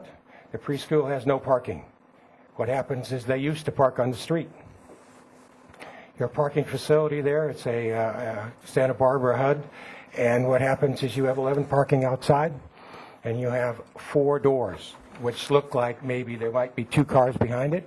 You say that you have room for 25, and it's beautiful parking sign out in front. If you don't have the sticker, you will be that of towed away. When you're towed away, it says no room for guests inside. It's only guests outside, and they have created a mess. I got just one more minute, I got to tell you. Well, you've exceeded your time. Do you understand? If you can make it very brief and just wrap it up. I just would like you to make sure you read about parking. And there is other facilities in town. Your last low-income housing project is just way too little parking. No bike stand, nothing. Down there, you got to have security, and they'll be robbed, every one of them. Thanks for your comment. Next speaker is Russ Waldrop. If I mispronounce your name, please let me know. How did you pronounce it? Waldrop. Did a good job. Thanks. Oops. My name is Russ Waldrop. I own Pacific Timber Products, and we're across the street from this proposed development. I also have an ongoing relationship with Deddy. I sell windows and doors, and he builds buildings that sometimes use my windows and doors. And as usual, you've done a wonderful job trying to figure out how to do more with less. It's a great plan. I'm a little late getting here today because when I was coming out of our parking place, I had a civilian park in the Haley Street corridor right next to my driveway. Which one is your shop? 616. Haley Street? Yep, right here. And he had about a third of his car sticking out into the driveway. And I was trying to get out to come to the meeting, and he was parking, and I said, what are you doing? What are you doing? He said, I'll just be a minute. And he ran across the street. Now, we were trying to bring a delivery truck in at that moment in time. 2 lanes, one-way traffic on Haley. Large delivery truck trying to back in, couldn't get in. The driver had already left just for a minute. The traffic was backed up on Haley, and the following businesses were severely impacted. Economy Plumbing couldn't get in and out. Gordon and Grant couldn't get in and out. We couldn't get in and out. Dual Catering next to me couldn't get in and out. Caliber Collision. The Powerhouse across the street, Village Pool, we're talking a block and a half of Haley, down to Lido's, down past the MTD, where traffic was stopped because one person couldn't find the parking. Now, I am not against affordable housing at all. Many of us started out in this town, that's the only thing we could afford. But I am seriously concerned about putting 47 parking places for 47 units when a 1-to-1 ratio has been shown not to be adequate. A 2-to-1 ratio for affordable housing when you have 2 or 3 bedrooms may not be adequate, regardless of what the so-called studies show. Haley Street is a serious congested problem now. We have no space. None. Time is up. Your time is up, and I Okay. appreciate your point. Is there some other point you want to make besides the parking issue? Yeah, there's one more point I'd like to make. The loan that the city is offering to help build this comes from our sales tax, right?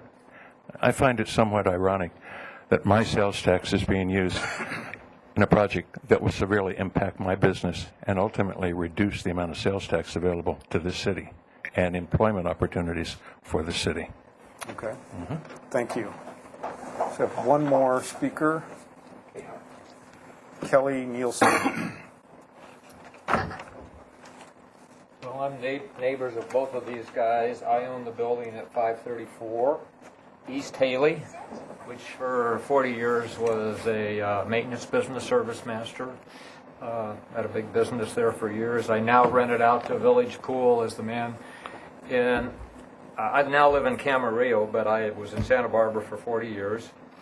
And when I came up to the meeting today, I went by my building at 534 East Haley, which is catty corner to the lot that I'm looking at. So I have the same concern. I have 3 big picture windows in there where the managers of the building that I rent to, their view will be gone. I don't know if my rent will go down or not. But I went from Gutierrez Street down to Coda Street on both sides of the road today at about 3 o'clock. I got here a few minutes after 3. Every place was filled. You cannot find a parking spot. In fact, a lot of the parking on South Sepuete Street is illegal, that the city has okayed. Cars do stick out into the road. If they ever change that, it would ruin it. And so what's going to happen is, I think we all know that if there's 47 units, there's going to be more than 47 cars. You might have 3 and 4 adults living in the place. They may be maintenance people, have pickups and stuff, and those people are going to be out parking on the streets during the day or at night, depending on when they work. If they're working night work, they're going to be on the street, and it's going to be a mess. I think you can hear that it's a problem. The owners of the building where I own the building, they don't even park in my building because they need that for their customers. So they're parking down there in front of this new project. I hear that. We've heard it repeatedly now, and we appreciate you. Well, coming that's in. a big deal. You're going to I hurt understand. businesses in the area. These extra employees that are available are not going to help these businesses. It's going to hurt the businesses because it's going to be they're just like what he said. There's going to be confrontations. So Thank you. Yeah. Thank you for your comments. Tony, if we could just briefly review the hard copies we have of letters that were sent to the board. Right. We got a number of public comments via email, and we emailed them to you today. One late arrival that we got this afternoon from Connie and Norman Grant at 625 East Haley. It's short enough. I'll just quickly run through it. Right. I see we are the owners of a local businesses at 625 East Haley since 1983. We are strongly opposed to this proposed housing development.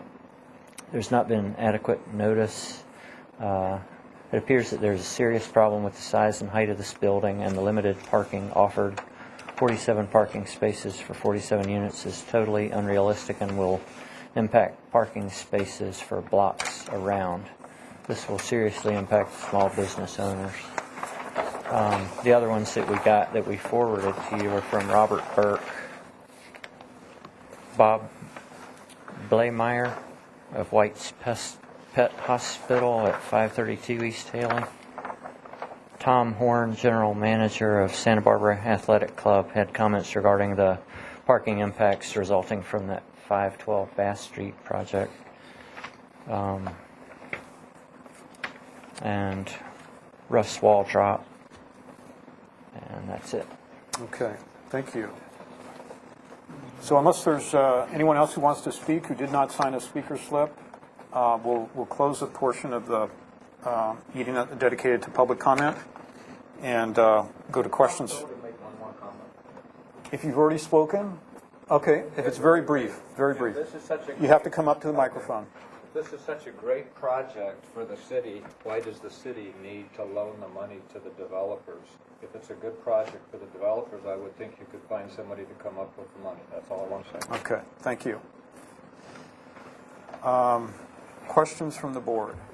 Can start at this end of the table. Howard?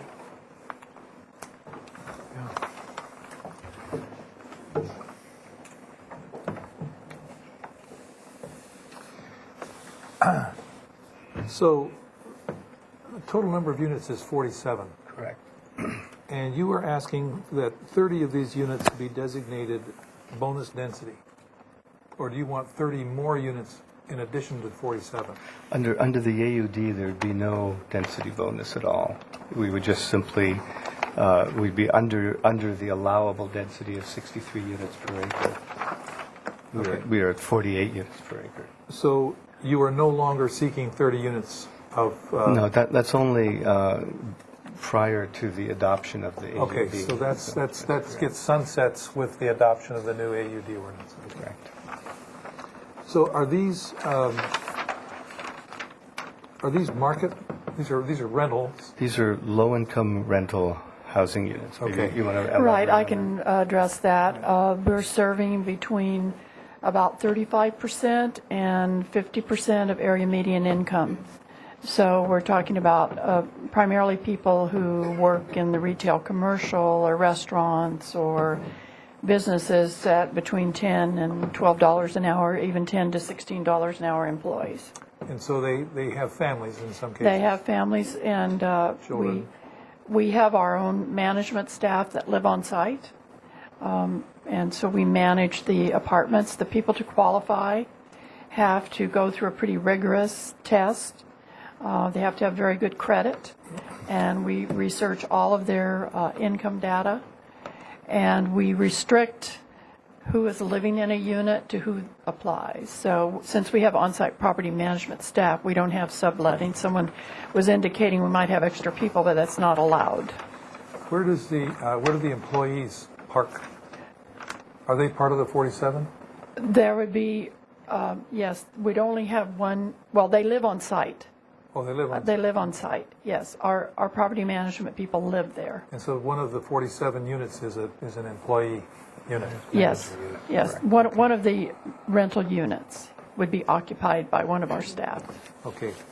So another question is, I understand about the need to build up the site 4 feet for the flood control, and I understand why the garage is what it is. When you add up the numbers, you have 4 feet for the elevated for the flood control, and then there's a 10-foot 1-inch plate height from above the floodplain.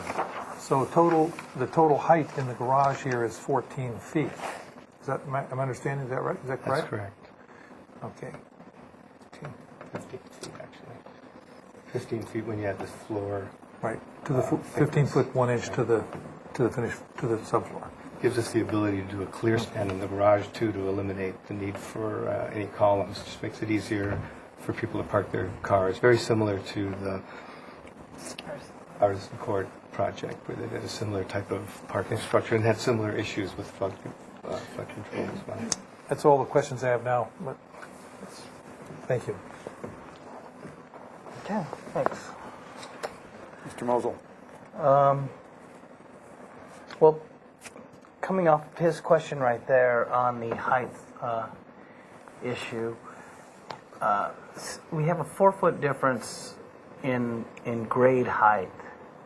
How is it that the buildings haven't changed heights between the ones that have the grade here and this one? Is it because of that 16 foot at the garage, and then we come out level? Because I'm wondering why the roof lines and so forth between the buildings, if this is really 4 feet deeper, why are they at the same elevation?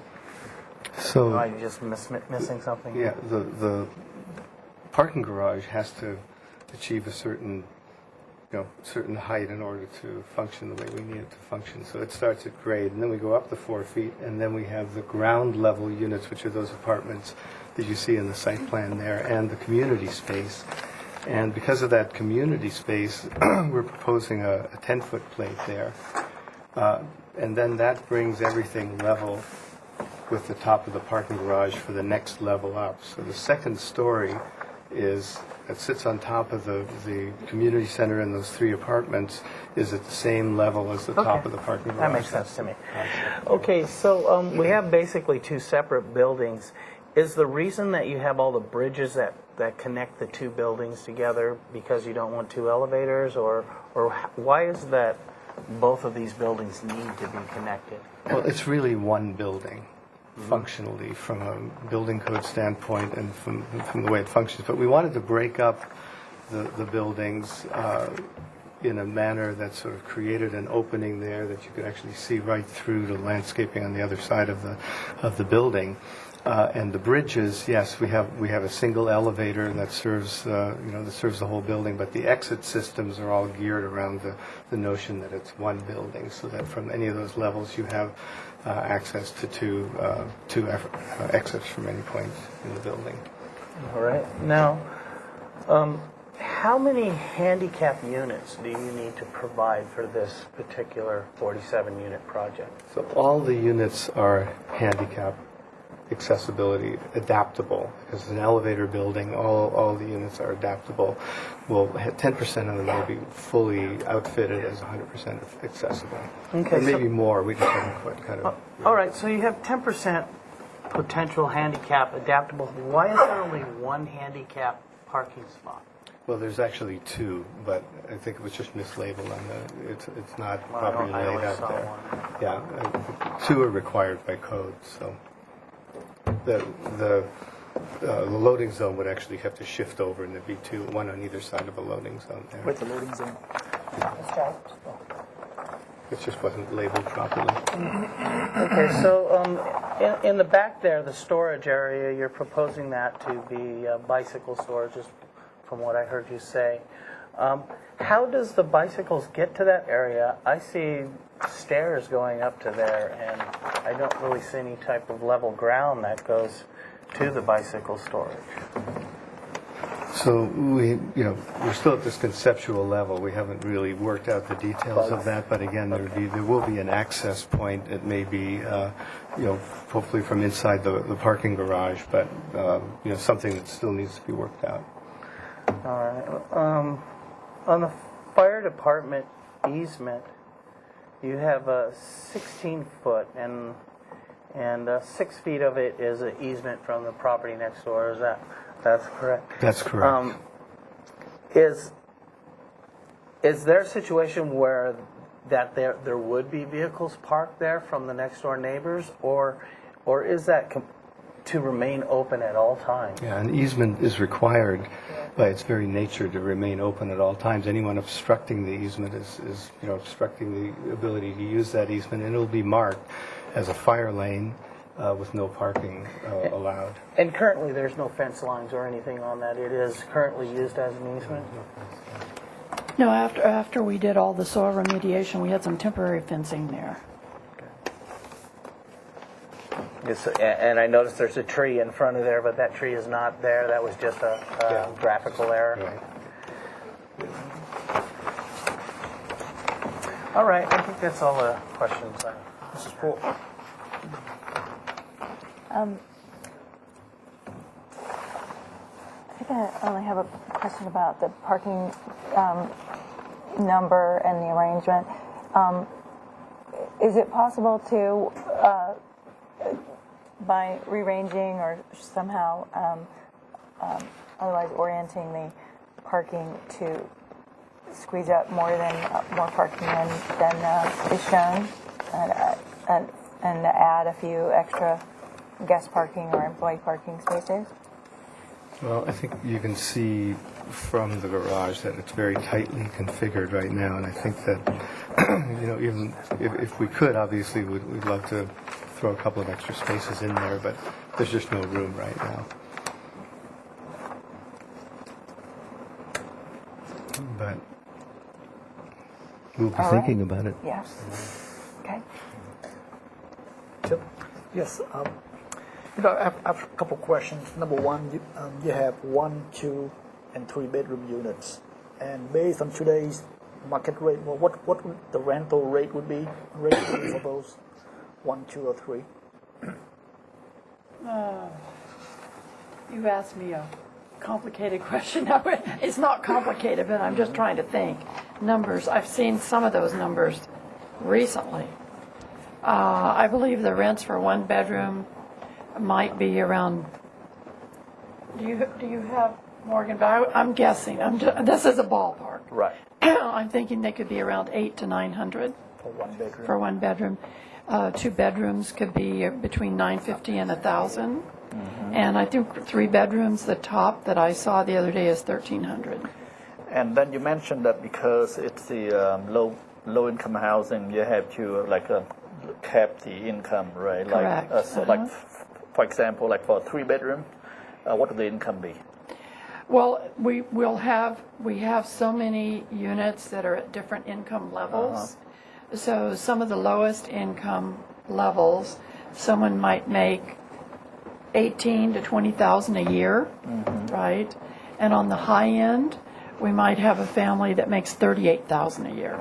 So that means a 3 bedroom could have a family with 2 or 4 kids. Yes. Depends on. Yes. And I'm sure that you probably have done the study that's how you come up with the 47 units. Is a 47 is what happens if you lose the 9 units on the 4th floor? Have you studied that option? Let's say because you have 9 units on the 4th floor right now. Well, 9 families won't get housing. What about that? What about the rental? It makes it much more difficult to justify all the construction for 9 fewer units. Definitely. Does it mean it's a feasible project or not a feasible project? It might not be feasible to eliminate 9 units. You need significantly more subsidy coming into the project. Right now, subsidies are tapped out with using the low-income government tax credit program, or low-income housing tax credit program, and then some redevelopment money that's in the project and other money that they have, that they're still going to have to raise the whole point with an affordable housing project. The only way you can achieve these rents that serve this population is to find subsidies that make it possible to do. Otherwise, if it was market rate rent, you'd be looking at $2,800 for a 3-bedroom apartment, a brand new one in Santa Barbara or something like that, $2,600. When you're trying to subsidize the rent, that money has to come from somewhere. So every unit that you take out of the project makes it that much more difficult to actually make the project Matter of fact, this work. question for Daddy. What is the tallest building in the neighborhood right now? Did you know of? Is it the South Cal building on? In the immediate neighborhood? It might be, I guess it depends on where you go. 2 stories, I think. Yeah, is it the South Cal building on South Seaputers on the ocean side? I was looking on Coda side, across from That was going to be one of my questions. If you could just go around and tell us what the heights of the adjacent parcels are in those buildings. Yeah, I don't have that information offhand, Okay, but we can certainly provide that. But again, this is a project that clearly there aren't any 4-story buildings in the immediate vicinity, and yet, the general plan specifically designated this corridor, these zone districts with a clear understanding that at those densities you're looking at least some portions of buildings that are going to be 4 stories in height. Right. I think there's a 3-story about, I want to say, 2 to 3 blocks to the west towards the ocean. And There's a 3-story. this is up for staff. When was the last time the city approved a 4-story building that you can recall? I don't know. The building at the corner of Anacapa and is it Haley or Coda Street? That's a 3-story building, am I right? That's a 3-story building, that's right. Stephanie, you have another question? Can someone please point out the areas where the bus stops are on this vicinity map? I know that the Crosstown Shuttle goes along Coda Street, but not on weekends.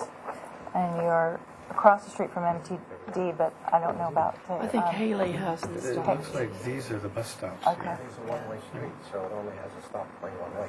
Right. Yeah, but right. you go another block either way. Yeah.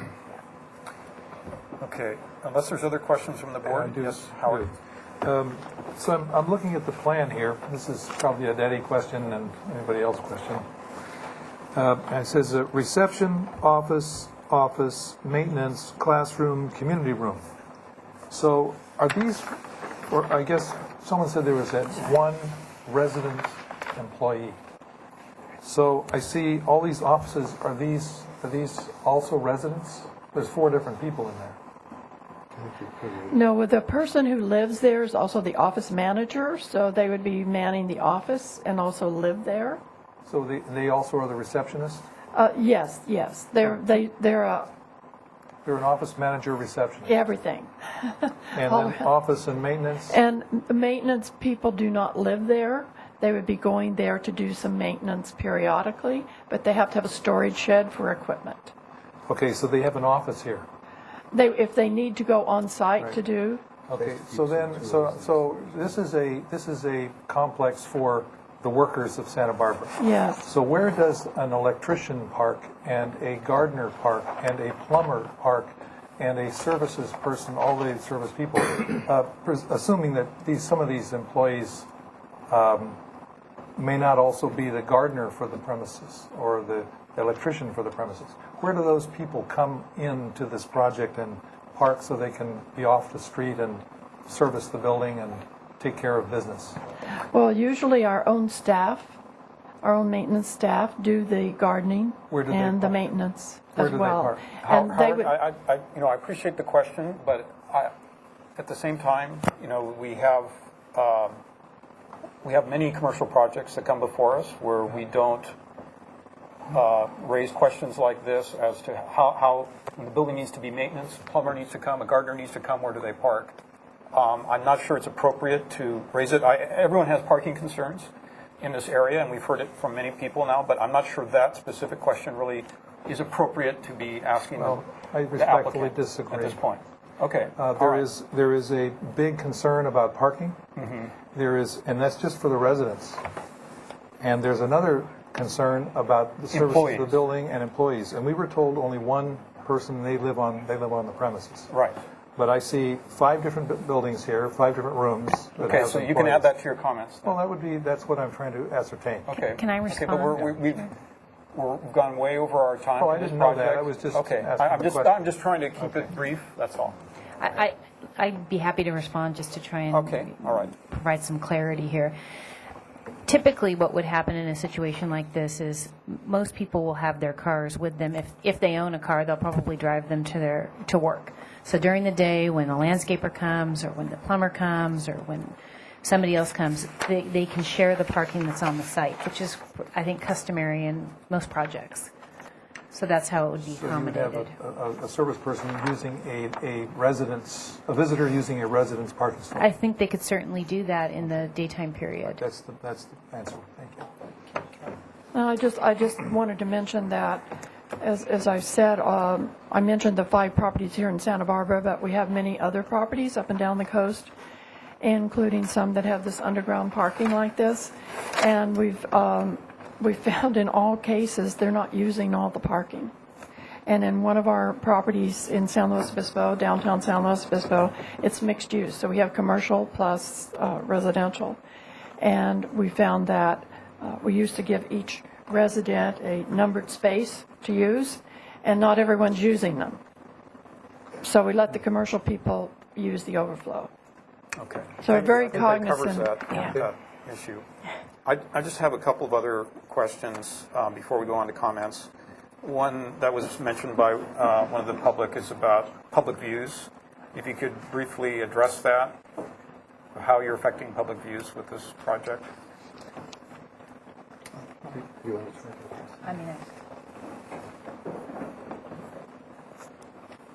So specifically, it's mountain views. I'm noticing from one of your photographs that from across the street, there's a nice view of the mountains.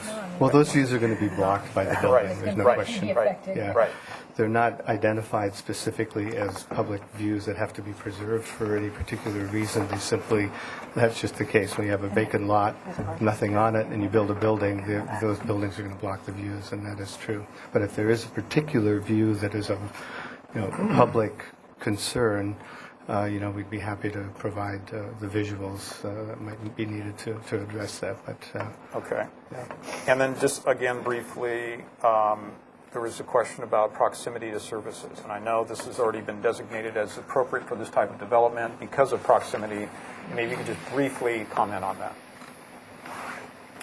Well, I think either direction, you're a few blocks from Milpas, which is a lively commercial corridor where there are a lot of different types of services available, including grocery stores, et cetera.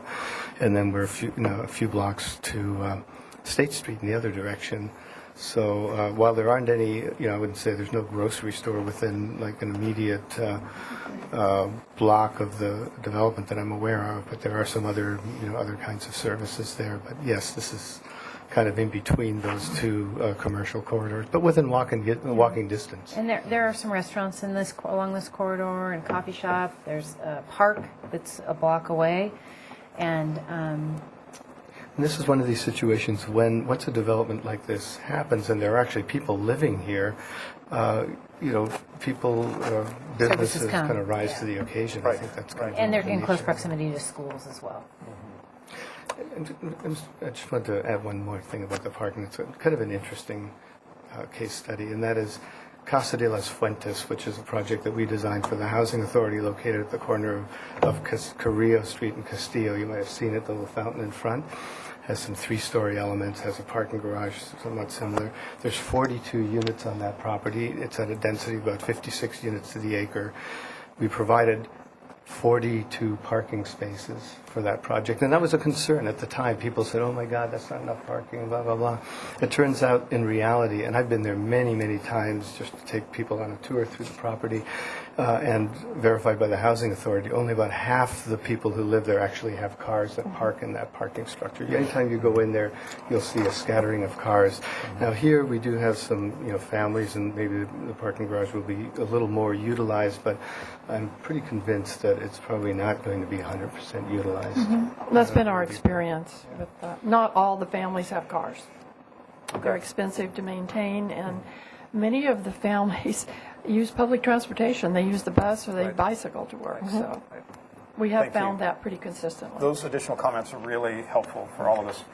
Just before we start comments, I'm just going to make a suggestion. It's because of the size and scale of the project, and complexity of it, and so many elements, and because this is obviously going to be a changing neighborhood because of the changes to the ordinance and the general plan, my recommendation would be that we continue the project for 2 weeks before we make comments. We all have a chance to go to the site, walk around it, look at the drawings, and then put together our comments next time that will go to the staff hearing officer. I think that we should ask the applicant about that. No, I think that's an acceptable idea to us. That it is, like you say, it's a big project. We weren't expecting to kind of just be done in one meeting. This is comments only. We are going to go to a staff hearing officer, but we'd like to get supportive and constructive comments. And so if today you have some suggestion for us of things that you'd like us to think about within these 2 weeks, in case we want to come back with some ideas or anything like that, that would be welcome. Anything constructive would be welcome today, so that we can see what we can do with this. Howard. Okay. Architecturally, this project is very pleasing. If you again take it off by itself and look at it, it's got a nice Santa Barbara feel about it. It is too big for me. It is imposing. It's a size, bulk, and scale issue for me. One thing that occurs to me about reducing the size, bulk, and scale would be to take the 14 feet that's clear in the garage and maybe drop that down so that you may have a change in level between the two buildings. That will present problems with elevators and elevator stops and perhaps accessibility and so forth, but it would help reduce the size and bulk of the building. I remain concerned about the parking. I understand that the experience of your agency and others is that these projects don't invite 100% ownership of cars, and that maybe there should be some way to know going in, if someone decides to rent here, that they're going to get a space assigned or not. We do You can that. agree to that. You say, I don't want a car. Yes, we do that now. We do that. And so then you would have maybe free up some spaces to have parking for employees, parking for service people, and so forth. I remain concerned about that because Haley is a very busy area, and there's just not that much place to park and to service a big project like this. Those are two comments that I have. Thank you. Starting out. Gary. Thank you. Thanks, Mr. Chair. I do have concerns about the mass bulk and scale. I think it is a really large project that hasn't yet happened in this neighborhood. But there has been success with projects similar to this, and Artisan Court is one of those examples. And Transition House Building is another example of success. And those were done in 3 stories. I would like, for one thing, I would like to see these treated as separate buildings without the bridgeway between it. And I think that would reduce the buildings in height greatly, not considering it like that. And you can deal with the exiting problems on the buildings individually. You don't have to use one elevator for a complex of this size. I'm concerned about the parking. I think that it's underparked. I know that Bradley Studios is getting a lot of complaints about neighborhood parking, and this was expected, and I was opposed to that project at that time because of the underparking, and that's becoming a reality. You speak about the project that's on the Fuentes project, the Fountain project. Well, Housing Authority charges $50 extra for each parking spot. And I know, because I live close to that neighborhood, that people that are living there are parking on the street. And I've witnessed it. I've witnessed this happening. And yes, when you drive by there, it is empty. It is underparked. There's no doubt about it. The parking is not being utilized. And part of the problem is that charging low-income people extra money to park in their parking space, they're going to look for an avenue to save $50 a month. And they're going to get their car registered in a P.O. box, or they're going to get their car registered in a friend's name, and they're going to park it on the street, and they're going to save some money. People need cars to get groceries, and it's just a reality. So parking is very important. Maintenance personnel need to park there. Guests need to park there. To say that 47 units with all of these people are not going to have a single friend and need to park there, they're going to be parking on the street. They're going to be having trouble. They're going to be parking in front of businesses' driveways. And this is impacting the community. And these concerns need to be thought about during the process of building this project. And guest parking, regardless of what the City Council says with AUD, still needs to be considered about the general public. And I think parking has a lot to do with mass bulk and scale. It has a lot to do with how many units you have. And I want to see more parking on this project. Stephanie. Yeah. I concur with many of Mr. Mosell's comments. I think that I have concerns about the height and the mass, and I think that the building could be thought of as 2 separate buildings as far as in lieu of the bridge structure that you've proposed, or bridge solution. I appreciate the way that people's self-help housing manages their properties and this parking, the way you have the parking arranged as a big open parking structure as opposed to private parking garages as on the Bath Street project is a different situation because you can't hide behind a garage door in this situation. But the whole charging people for the parking space may not be the solution either. Guest parking, yeah, it's a problem on for parties, for weekends. It has to be a part of the solution of this project. I applaud the project in this location. I think it's very convenient for people downtown and families being close to that park and to the bus access and the Milpas Street corridor.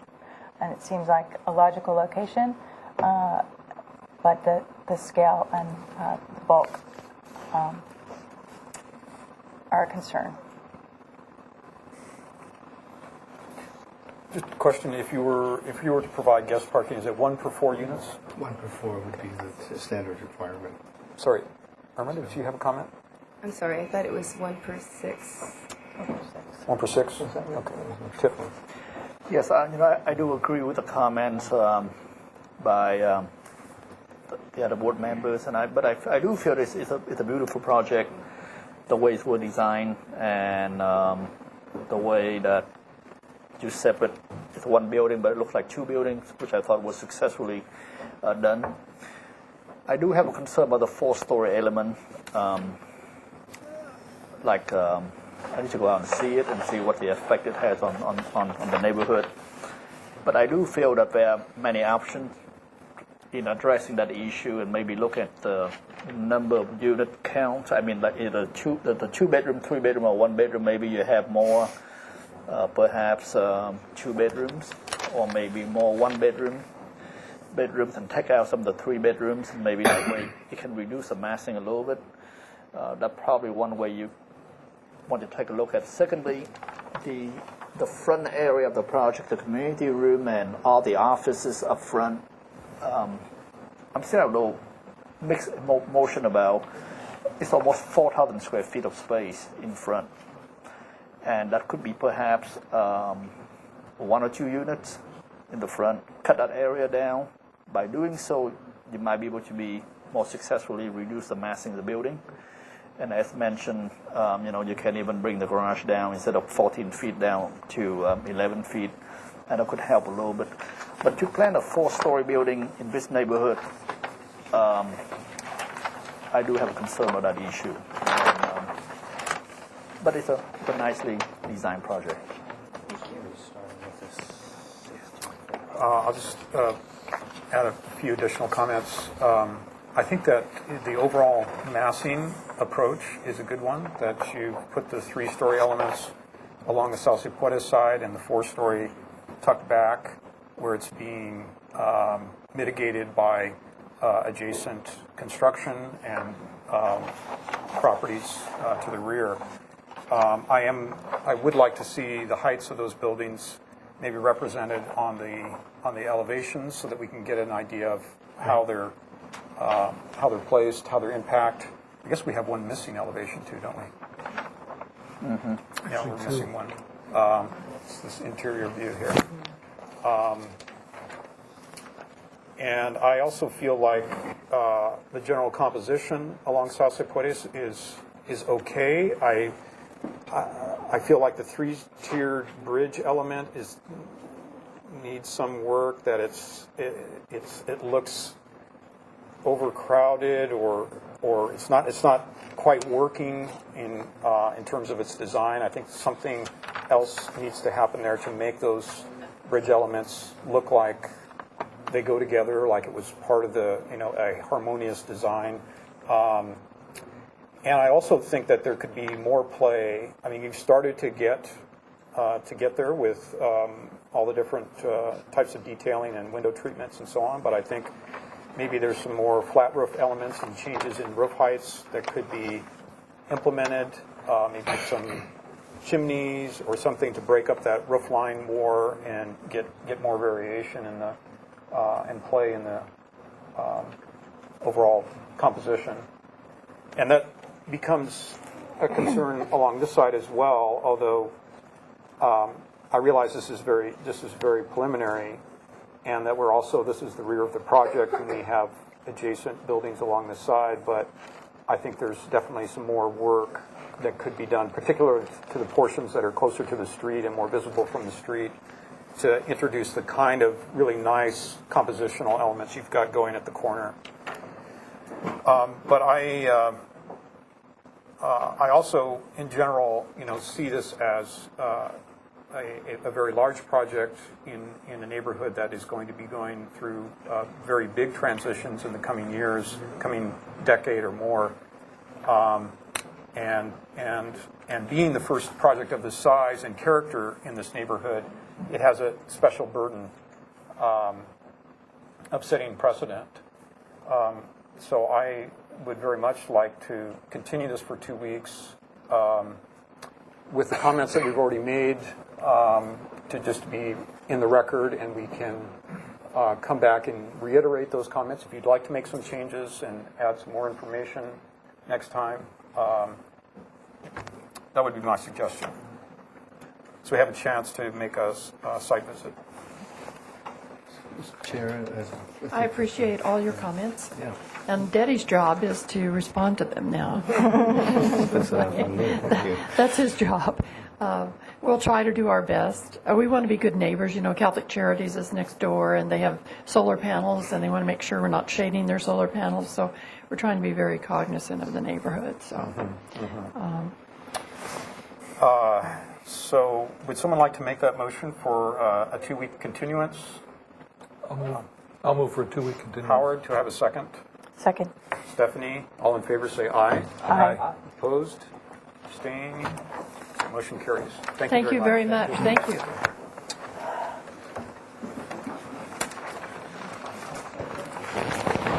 Tony, you want these? Kirk, they want these? Thank you. Or is that- They can go to them, yeah. We just use this one set here. That'll be, Nice work. I forgot to pass these out. thank you. I only had 3 left. I'm sorry.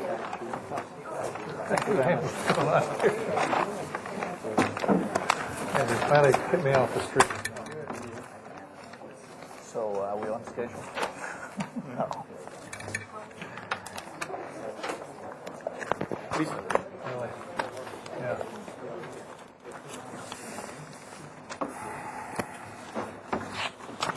All right, next project. It's number 3, 101 North Salinas Street. Take care.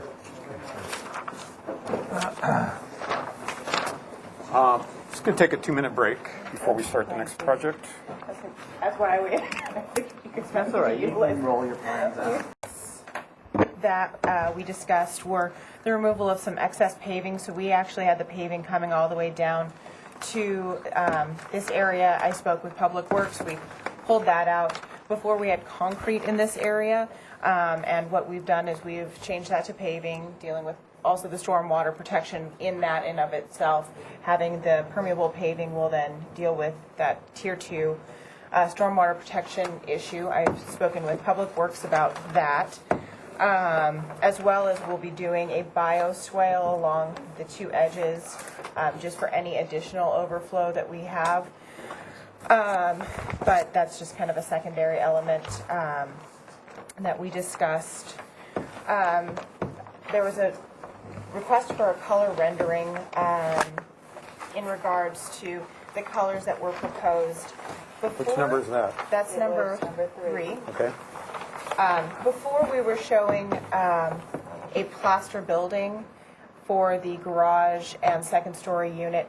And the reason for that was trying to create a cohesive look between the 2 buildings. However, after discussion at our last meeting, the idea of maybe them not needing to look exactly the same was in fact somewhat acceptable, from the idea that maybe we have larger trim we do have some bigger features of the white trim to help break that up a little bit. So we still would like to go with the gray look for this building, but increasing the trim around the windows as well as increasing the eave trim and then the trim associated with the stairs that are going up. We've also gone to a site, horizontal plank, horizontal siding situation.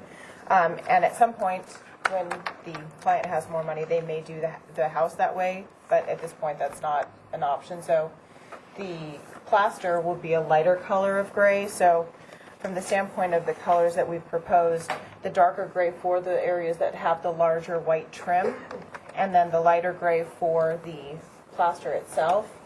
I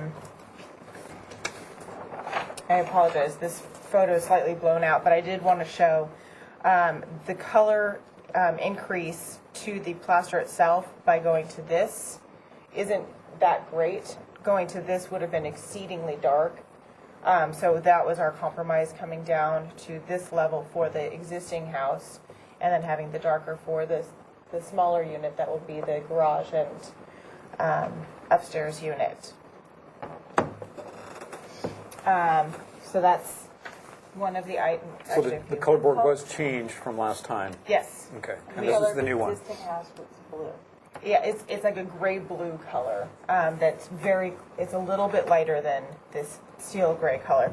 But the idea being that we do want them to look somewhat similar at least within the same vein of a color palette. But we agree that this is going to be too dark for the standpoint of dealing with the plaster building because there just isn't enough trim that's there. At some point we would like to change that, but we're not doing that. We're not proposing that for this phase of the project. Okay. In regards to the garage doors, we're doing a white clopay door, Craftsman style. There are some cut sheets, pretty simple. Small panel up, larger panel below.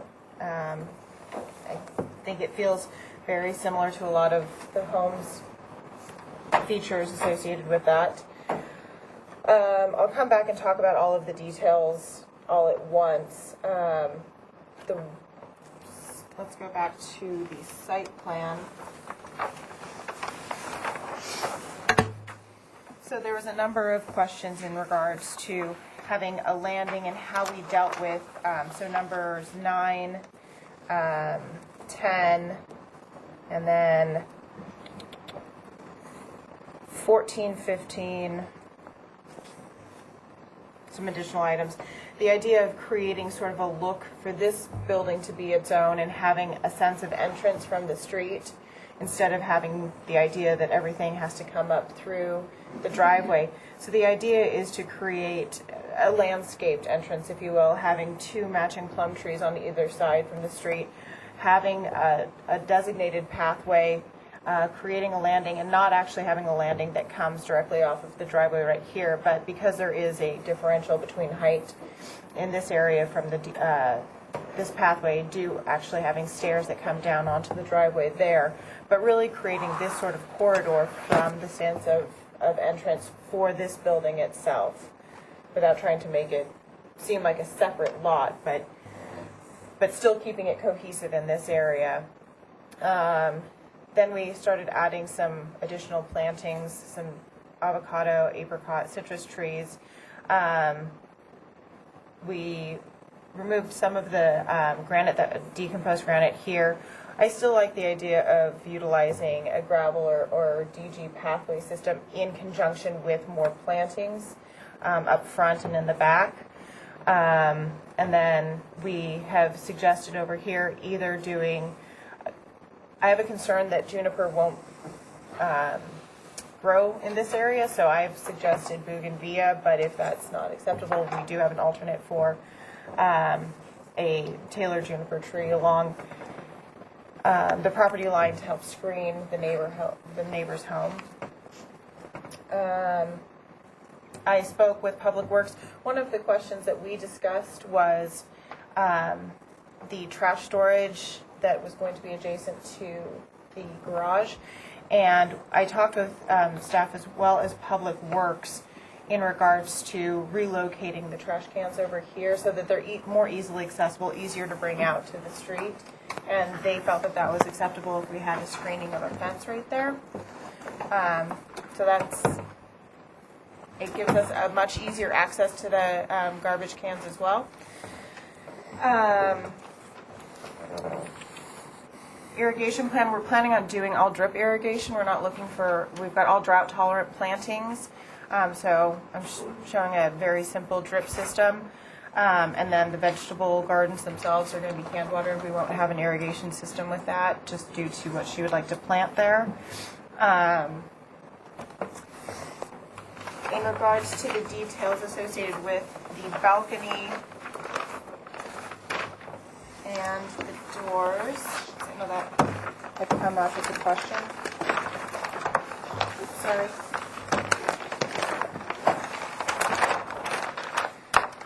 So we're showing all wood doors and windows. All of those will be painted the white trim. Larger, before we had the small trim to match the main residence, but we've increased that trim to a nice 4-inch trim and 4 and 3-inch trims throughout the door and window systems to give a little bit more of that white relief to the dark body of the building.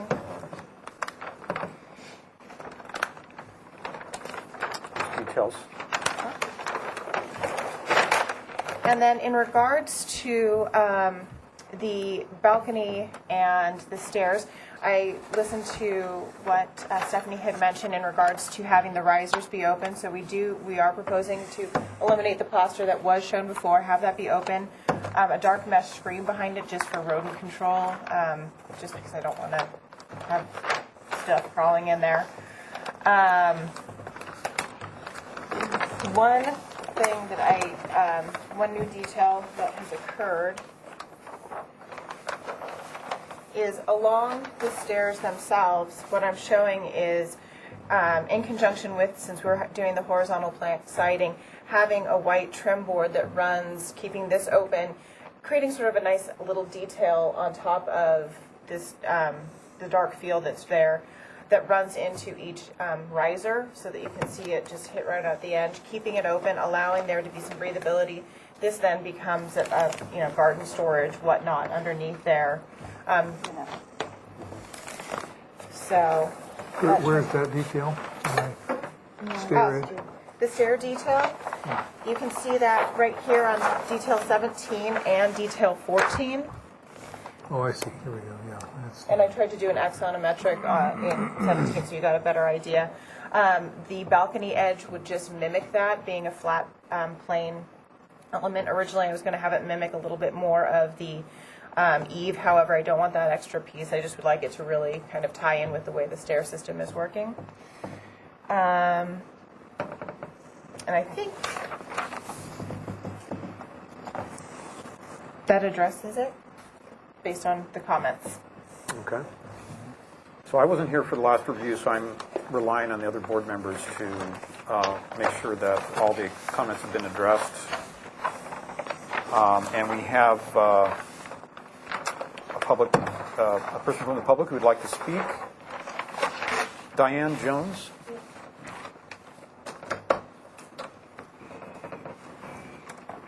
And Diane also emailed the staff with photos of the area, which I think most of us saw today.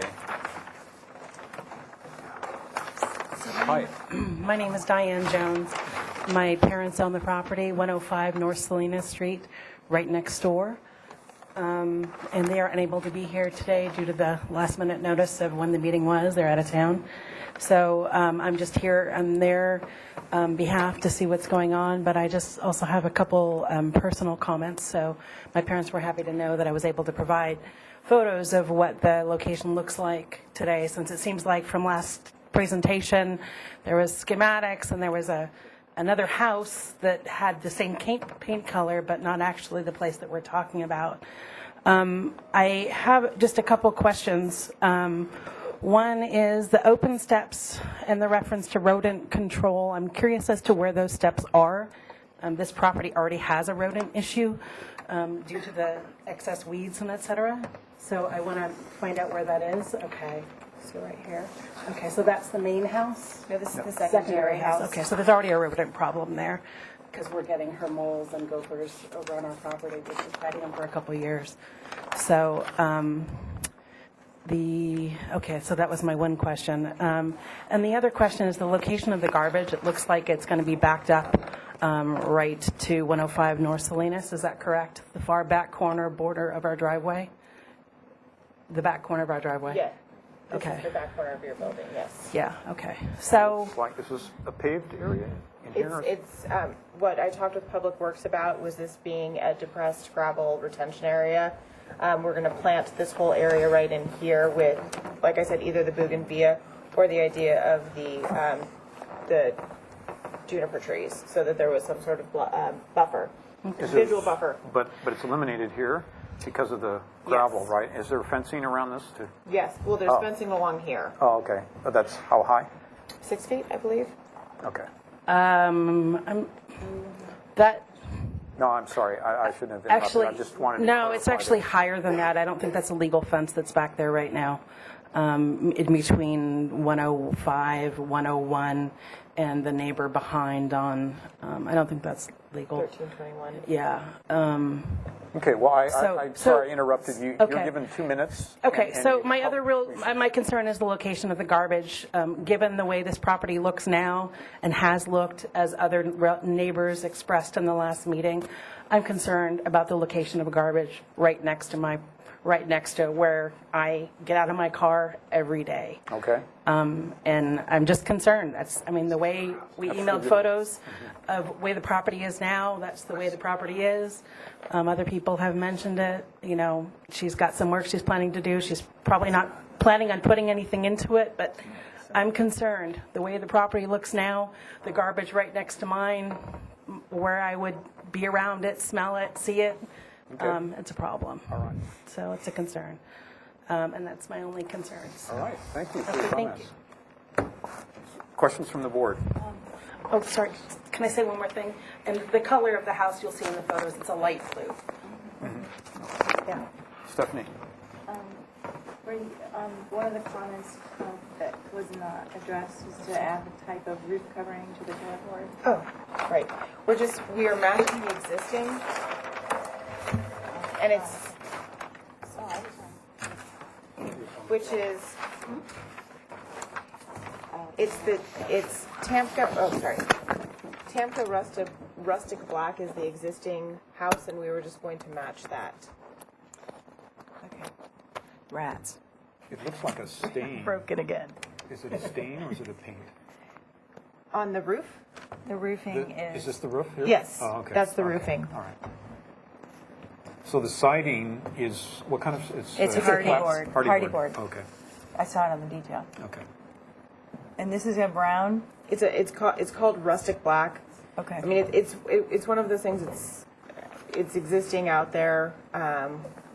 We don't want to re-roof everything, and I think it works just fine with that white trim, and having the gutter. It's white painted, galvanized. Other questions? Yeah.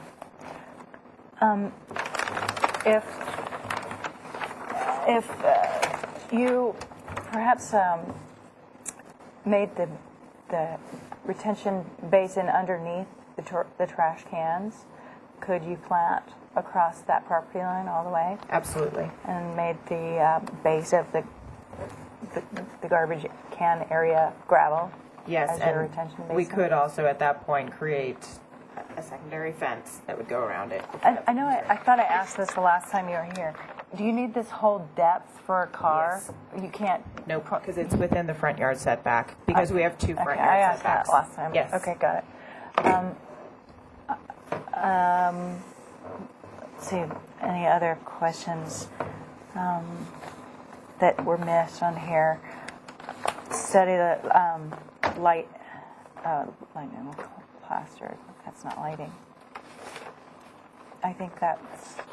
You covered all of the questions or all the comments from the previous meeting. Howard, any questions? What is the elevation of your garage floor slab?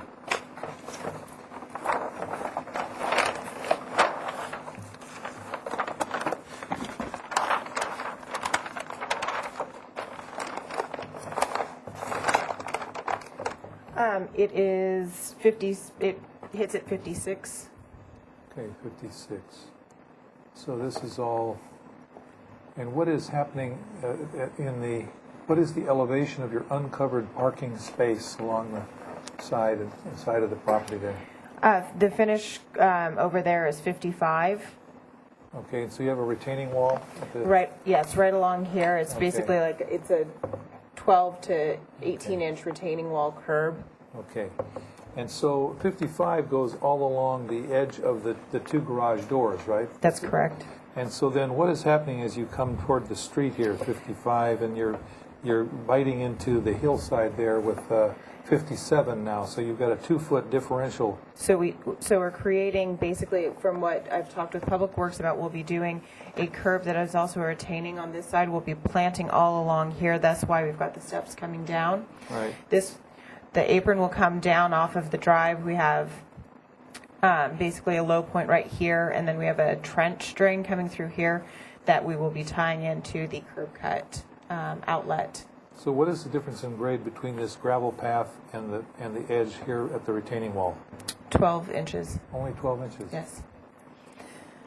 So it says 57 here, so this is 56? This really is, I mean, this right through here, we've got our top of curve at 57 in the driveway. It does come down. This is at 56 right here. Yes. Okay, so this is all 57 along here. That's correct. Okay. And right here it's 58.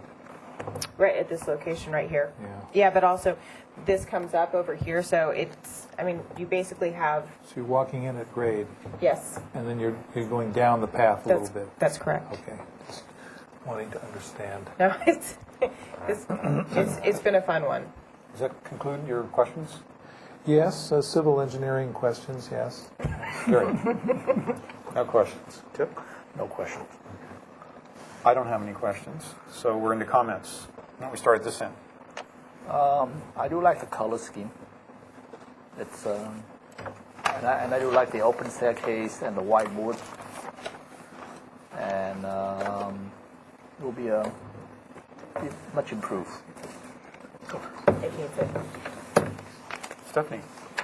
I appreciate the changes that you've made to the project, and I really love the detail of along the sided stairs. And I'm looking for an elevation real quick. Where are your colored elevations? Are they right here? No. Here we go.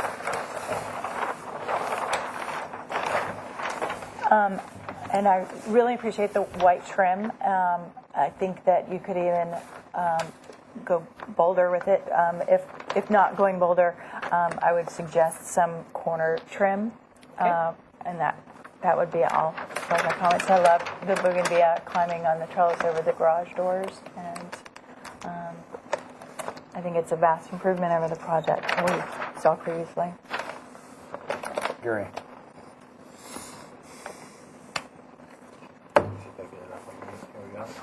I think the project is good as a whole. I'd like to see a fence all the way around the trash enclosure. Okay.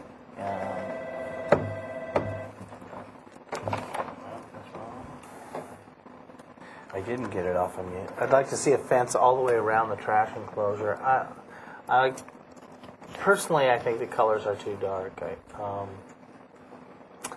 But I'll just stand. I actually think that there's too strong of a contrast between the dark gray and the white.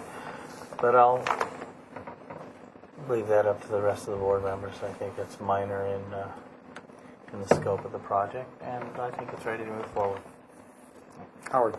One more little thing here. This is on sheet A501. Okay. And these are details that do not have numbers, so I can't really... Oh, sorry. So this goes 5, 6, 7, 8. probably 9, so it looks like detail 10 Bay window? and 9 and 10, but it's not, they're not. They're it's the 10 bay and- window 10 and head 11. and sill Yes, and bay window jamb. yes. So one suggestion is that you might want to let in the bottom of the trim so that the little shingle actually tucks in underneath so that the water doesn't run in at that point. It's so This actually is at the main residence where there's plaster. right, and you might want to let the plaster in too. 'Cause Okay, okay. You're going to have water intrusion at that point, and it's going to be interesting, even though you have building paper underneath. Okay. Those two comments, just two locations. Okay. You might want to let in the plaster and let in the shingle. So Stephanie, would you like to make a motion? Sure. Let me see if I'm off mute. Yeah. This project is ready for final. I guess it is ready for final. With the only comments, I guess, that can be handled on consent or with staff, as far as the gravel, the change to I the would say gravel. staff could check the plans Yeah. to comply with the comments, yeah. Okay. With the comments regarding the trash enclosure should have a fence around it its entirety and serve as the retention basin in the south west corner. Is that what that is? That is. Of the property. The planting should be continued around. And the planting continued around that trash enclosure. Okay. You're done. Oh, I need a seconder. Okay. I'll second. All in favor, say aye. Aye. Opposed? Motion carries. You're all done with us. Congratulations. Thank you very much. Appreciate all of your input.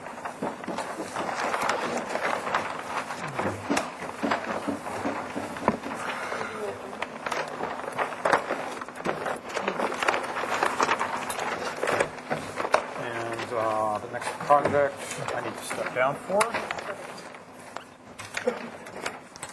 Mr. Moss.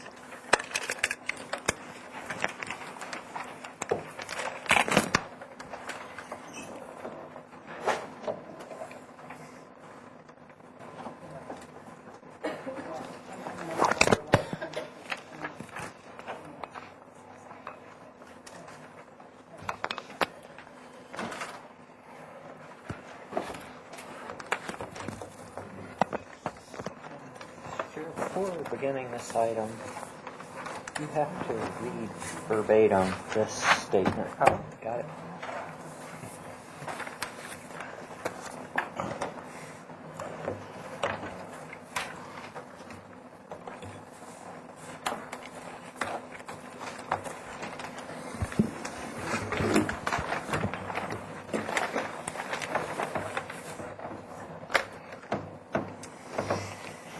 All right, the next item, item number 4. Forward to North Memphis Street. Architect is Kurt Graydon. Radine, sorry. You know that. Who's that? His Has my yeah. chin He's is- on. I don't know. He's hot.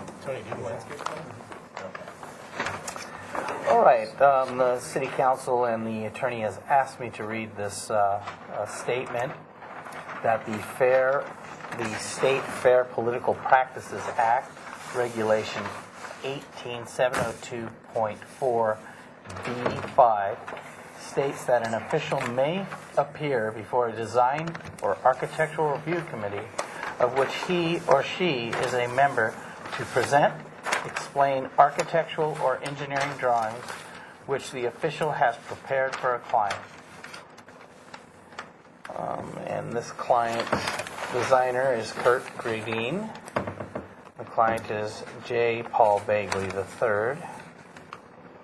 Is a sole practitioner and is using this exception understanding certain limits regarding advocating on behalf of his client. That being said, that's in the legal being said. Okay. I'll be sitting in for Chris Gilliland with Common Ground, the landscape architect. And sitting next to me is Rob Berry with Cadence Capital. He can give you a quick description of the property and where they're at. All right. Afternoon. We are currently a retail developer, and we're currently under contract to purchase the Fast Loop project for conversion to commercial retail use. And we've been working with Kirk and Chris to, get several enhancements to the site, and obviously an interior model, which we're not here to review right now. But the conversion, we believe, is a clearly an enhancement to the neighborhood alone. But the details on the plans presented today show the site improvements for handicapped and access to Mill Pass, as well as some significant landscaping along Gutierrez and the corner property. So let Chris go from there. Okay. So this is 402 North Milpas at the corner of Milpas and Gutierrez. Just to give you an approximation, new, fresh and easy. It's just right across the street here on Gutierrez, and this is showing Milpas Street. So as Rob said, we're looking at doing a remodel with tenant improvements, including new storefront along the parking lot here with landscape improvements and additional planting area from the parking lot. And we just feel overall this is a much more appropriate use and aesthetically pleasing for this corner here, going from a lube shop to some sort of a retail space, and much better aesthetic and far less noise and a lot more planting. The building remains oriented towards Milpas Street. We're retaining this set of double doors here, and in addition, adding there's a currently retaining wall that goes. Actually, it's a freestanding wall all the way across. We're adding some additional columns and an ADA access ramp, which is the new main entry to the site from a pedestrian standpoint. So that is an enhancement to the entry. We're adding bike parking, which may be existing. I think that's new. There's actually a pole there. Okay. And so the major enhancement comes along Gutierrez Street, and we're removing the roll-up doors here, which are the current bays for the lube shop, and the concrete will be removed, and this will be all new planting area. It's about 342 square feet, I believe. The concrete apron will come out, and we'll be turning that into a parkway as well, so that's about another 200 additional square feet of landscaping. Let's see, the new parkway and a new street tree will be added here as well. And I believe there's one existing here, which I believe is a pear tree, so we'll be adding the same. I'll consult with the Parks and Rec Department on the choice for that tree. Other than that, we're going to retain much of the existing landscaping as possible, and that's mainly along this area, and it shows more so on the landscape plan.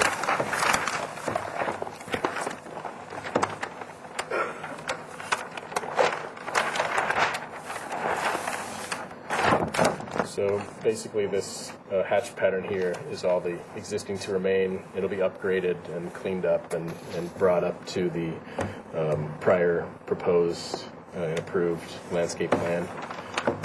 But due to the fact that we're adding, all the dark areas shaded are new concrete. This is the new ramp. This is the new enhanced concrete entry into the building. So we'll have new planting here. We have the existing signage, so some low planting. Existing fountain to remain, and so we'll have some new planting here and along the street, new planting in these beds, and of course, as I mentioned, all of this is new planting and the new parkway. The addition of 3 new trees, 1, 2, 3, plus the street tree. Some existing planting to remain here, upgrading planting here. And what else do we have, I think? Do you have any elevations of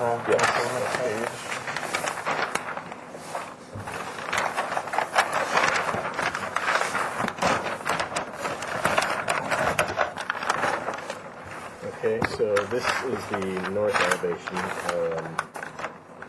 This is facing the parking lot. So the bay doors will be removed, and we have, all new storefront entrance here. The south elevation along Gutierrez, as I said, doors removed, transom windows added, and then some sort of a green wall element within those bays. And architecturally, there's no additional footprint or square footage added. And no footprint changes. We're trying to maintain existing doors and windows. And those green spaces, can we see that in plan view? Oh, you didn't show that. So proposed here is that we're going to fill in these walls of bollards or With plaster walls with something on plaster them? walls. Right, either a vine or an So the green screen would be attached directly to the walls. Right, and it may be just as simple as a vine. We're basically just looking to make it green. Yeah. So it could be an espalier of some sort, or a vine trained on wire, or a lattice of some sort. All right, I'll bring it to the board for questions. Yep. Yes, is the reason why you don't want any glazing on the Gutierrez Street site? What's the question? Is there a reason for no? They don't want more glazing? There's transom. No, I'm talking about on the south, south elevation. Why is it a solid wall instead of converted to the same treatment as the back? We added the transom. That's basically going to be kind of the back of house in addition to the other area for like a stock area, because this is a fairly small building, and so the users were contemplating need basically wall area. So this is the only really display. They'll have a display area. Will be this wall and this one, and this will be open sales area for the most part. So just trying to make the space work for retail use. It'll be a one-sided building. No, they are adding transoms above there. Yeah, but not the same treatment as on the other No, side. correct.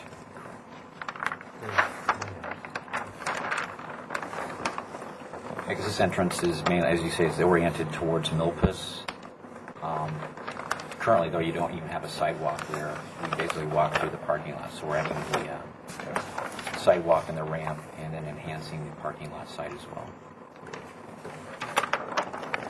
Yeah, so prior, there was no walkway up here, so we're actually enhancing the connection from Milpas. Before, you had to walk actually through the parking lot to get to the front door. Do you have a detail of that? Those columns? There's an existing column, and so we'll be matching that. We have two columns here. I don't see a column. I don't see a They're column. painted stucco concrete. Nothing. Yeah, we don't have a picture of it. Well, it's currently covered in ficus. Also. That? So it's a little hard Oh, to there it see. is. Yep. Yeah. Short. The wall portion is covered. Okay. That's going to be it. That's a little bit over. It needs some cleaning up. It's been overgrown for built 1988. So are you guys not having to comply with any of the stormwater management stuff? Like, because you're not changing that much about this? Right, we're not adding any. Actually, we're adding additional landscape, another about 500 square feet of landscape, and not changing the footprint. Will there be any differentiation in the concrete that you're proposing for the entry? Yes, I believe we've discussed some sort of enhanced concrete colored stamped. You have tile on this front patio area. Are you going to expand on that, or just existing to remain? Or This is going to be existing. that's the tile area? Yes, and this is actually going to be. There's a new gate here.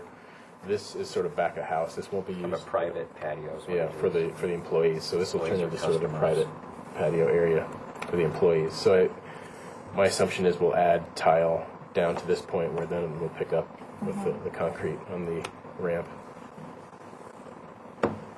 These are new steps here, new column. And this is your handicap accessible space right there? Yes.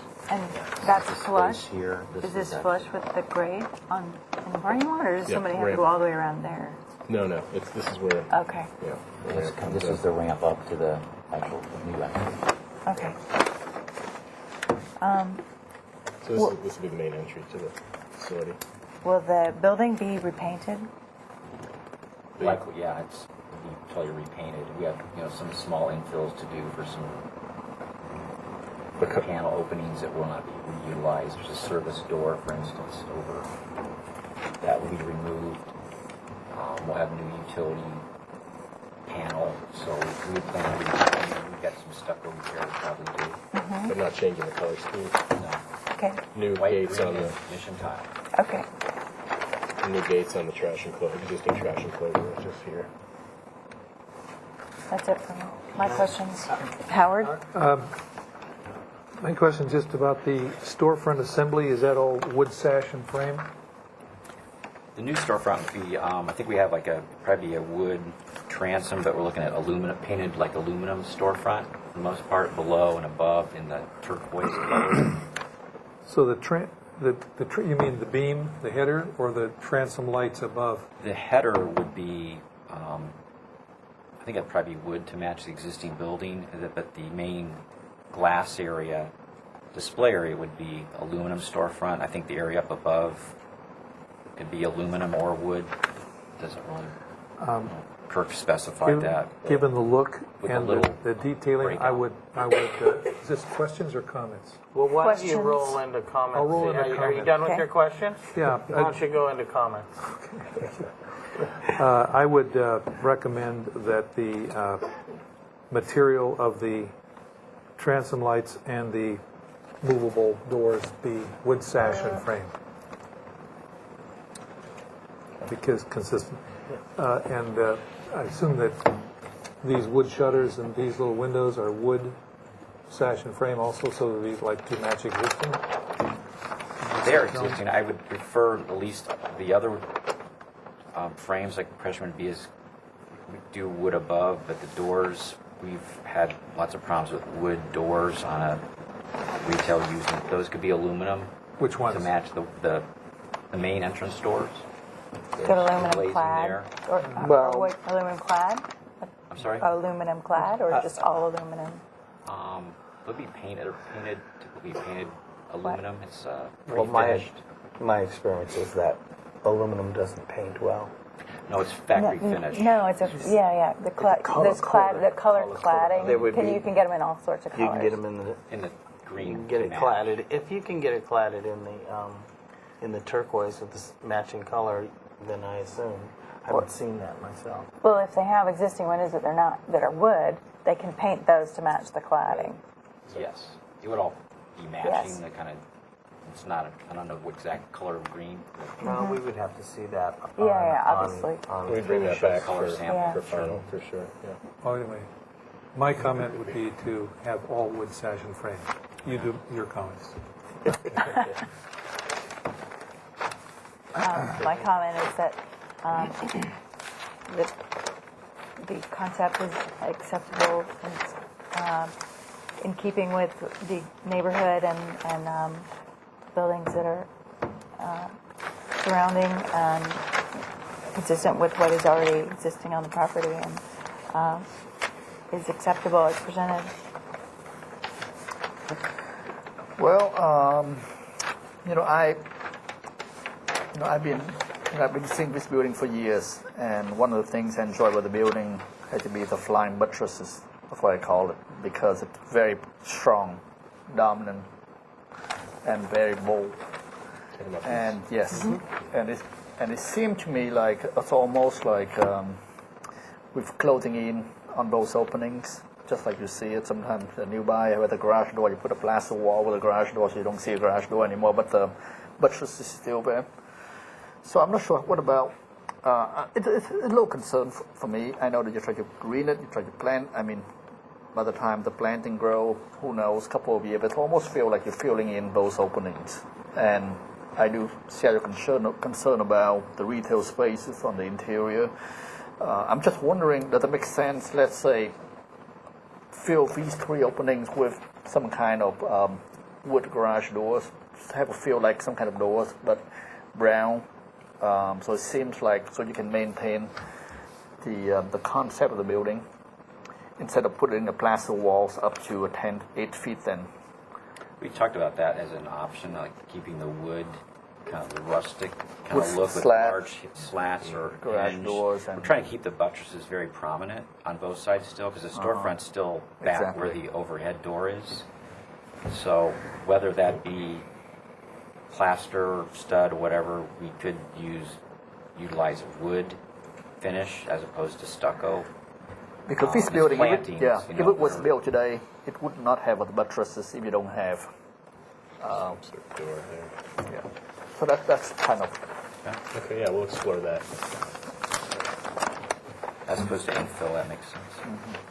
Right.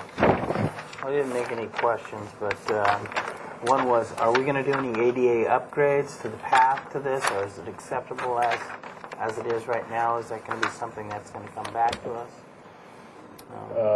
I know that this is an easement, a driveway into the pizza area. Exactly. And I'm not sure if we Typically stripe from the storefront over to the trash and provide the pedestrian door for the trash. That's what we've been doing on retail projects or whatever.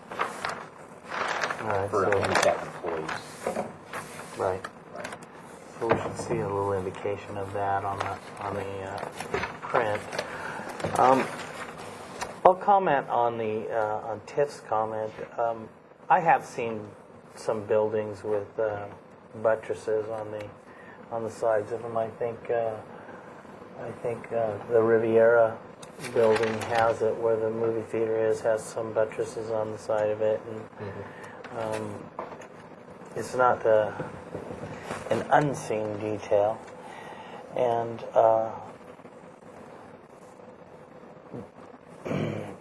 I think that the proposal is acceptable, and it fits within the character. In a way, though, it still is going to look like a garage that the doors have been infilled. So I have some concerns about the green screen, and I'd like to see some details about that. But I'm looking for a motion on the board. So does anybody want to make a motion? Do I dare? Yes, you dare. Dare. I'll make a motion to approve the project as concept approval as a basis for proceeding with the comments that with comments made.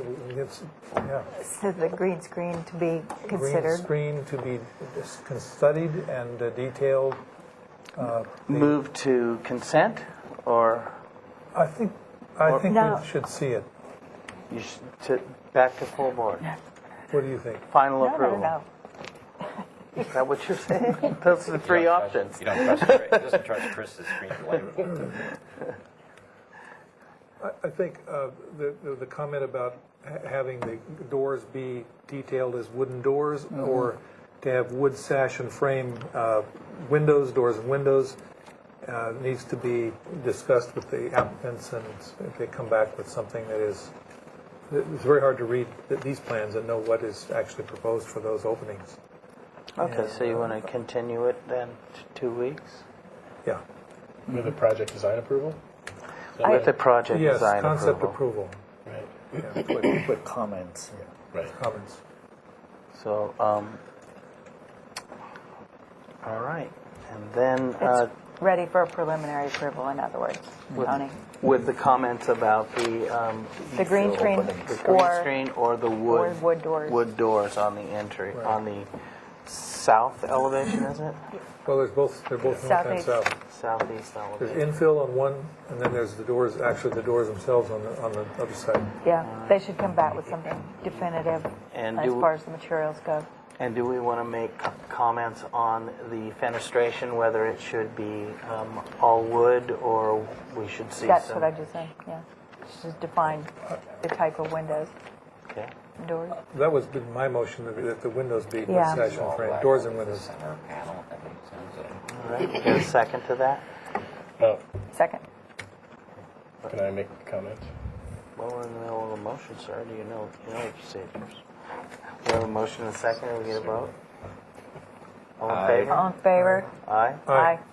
Now go ahead. We're striving for project design. We're just wondering if, if we mimic the south side with the storefront windows in one of the bays and maybe black it out so we can still use that as back of house and, stock area.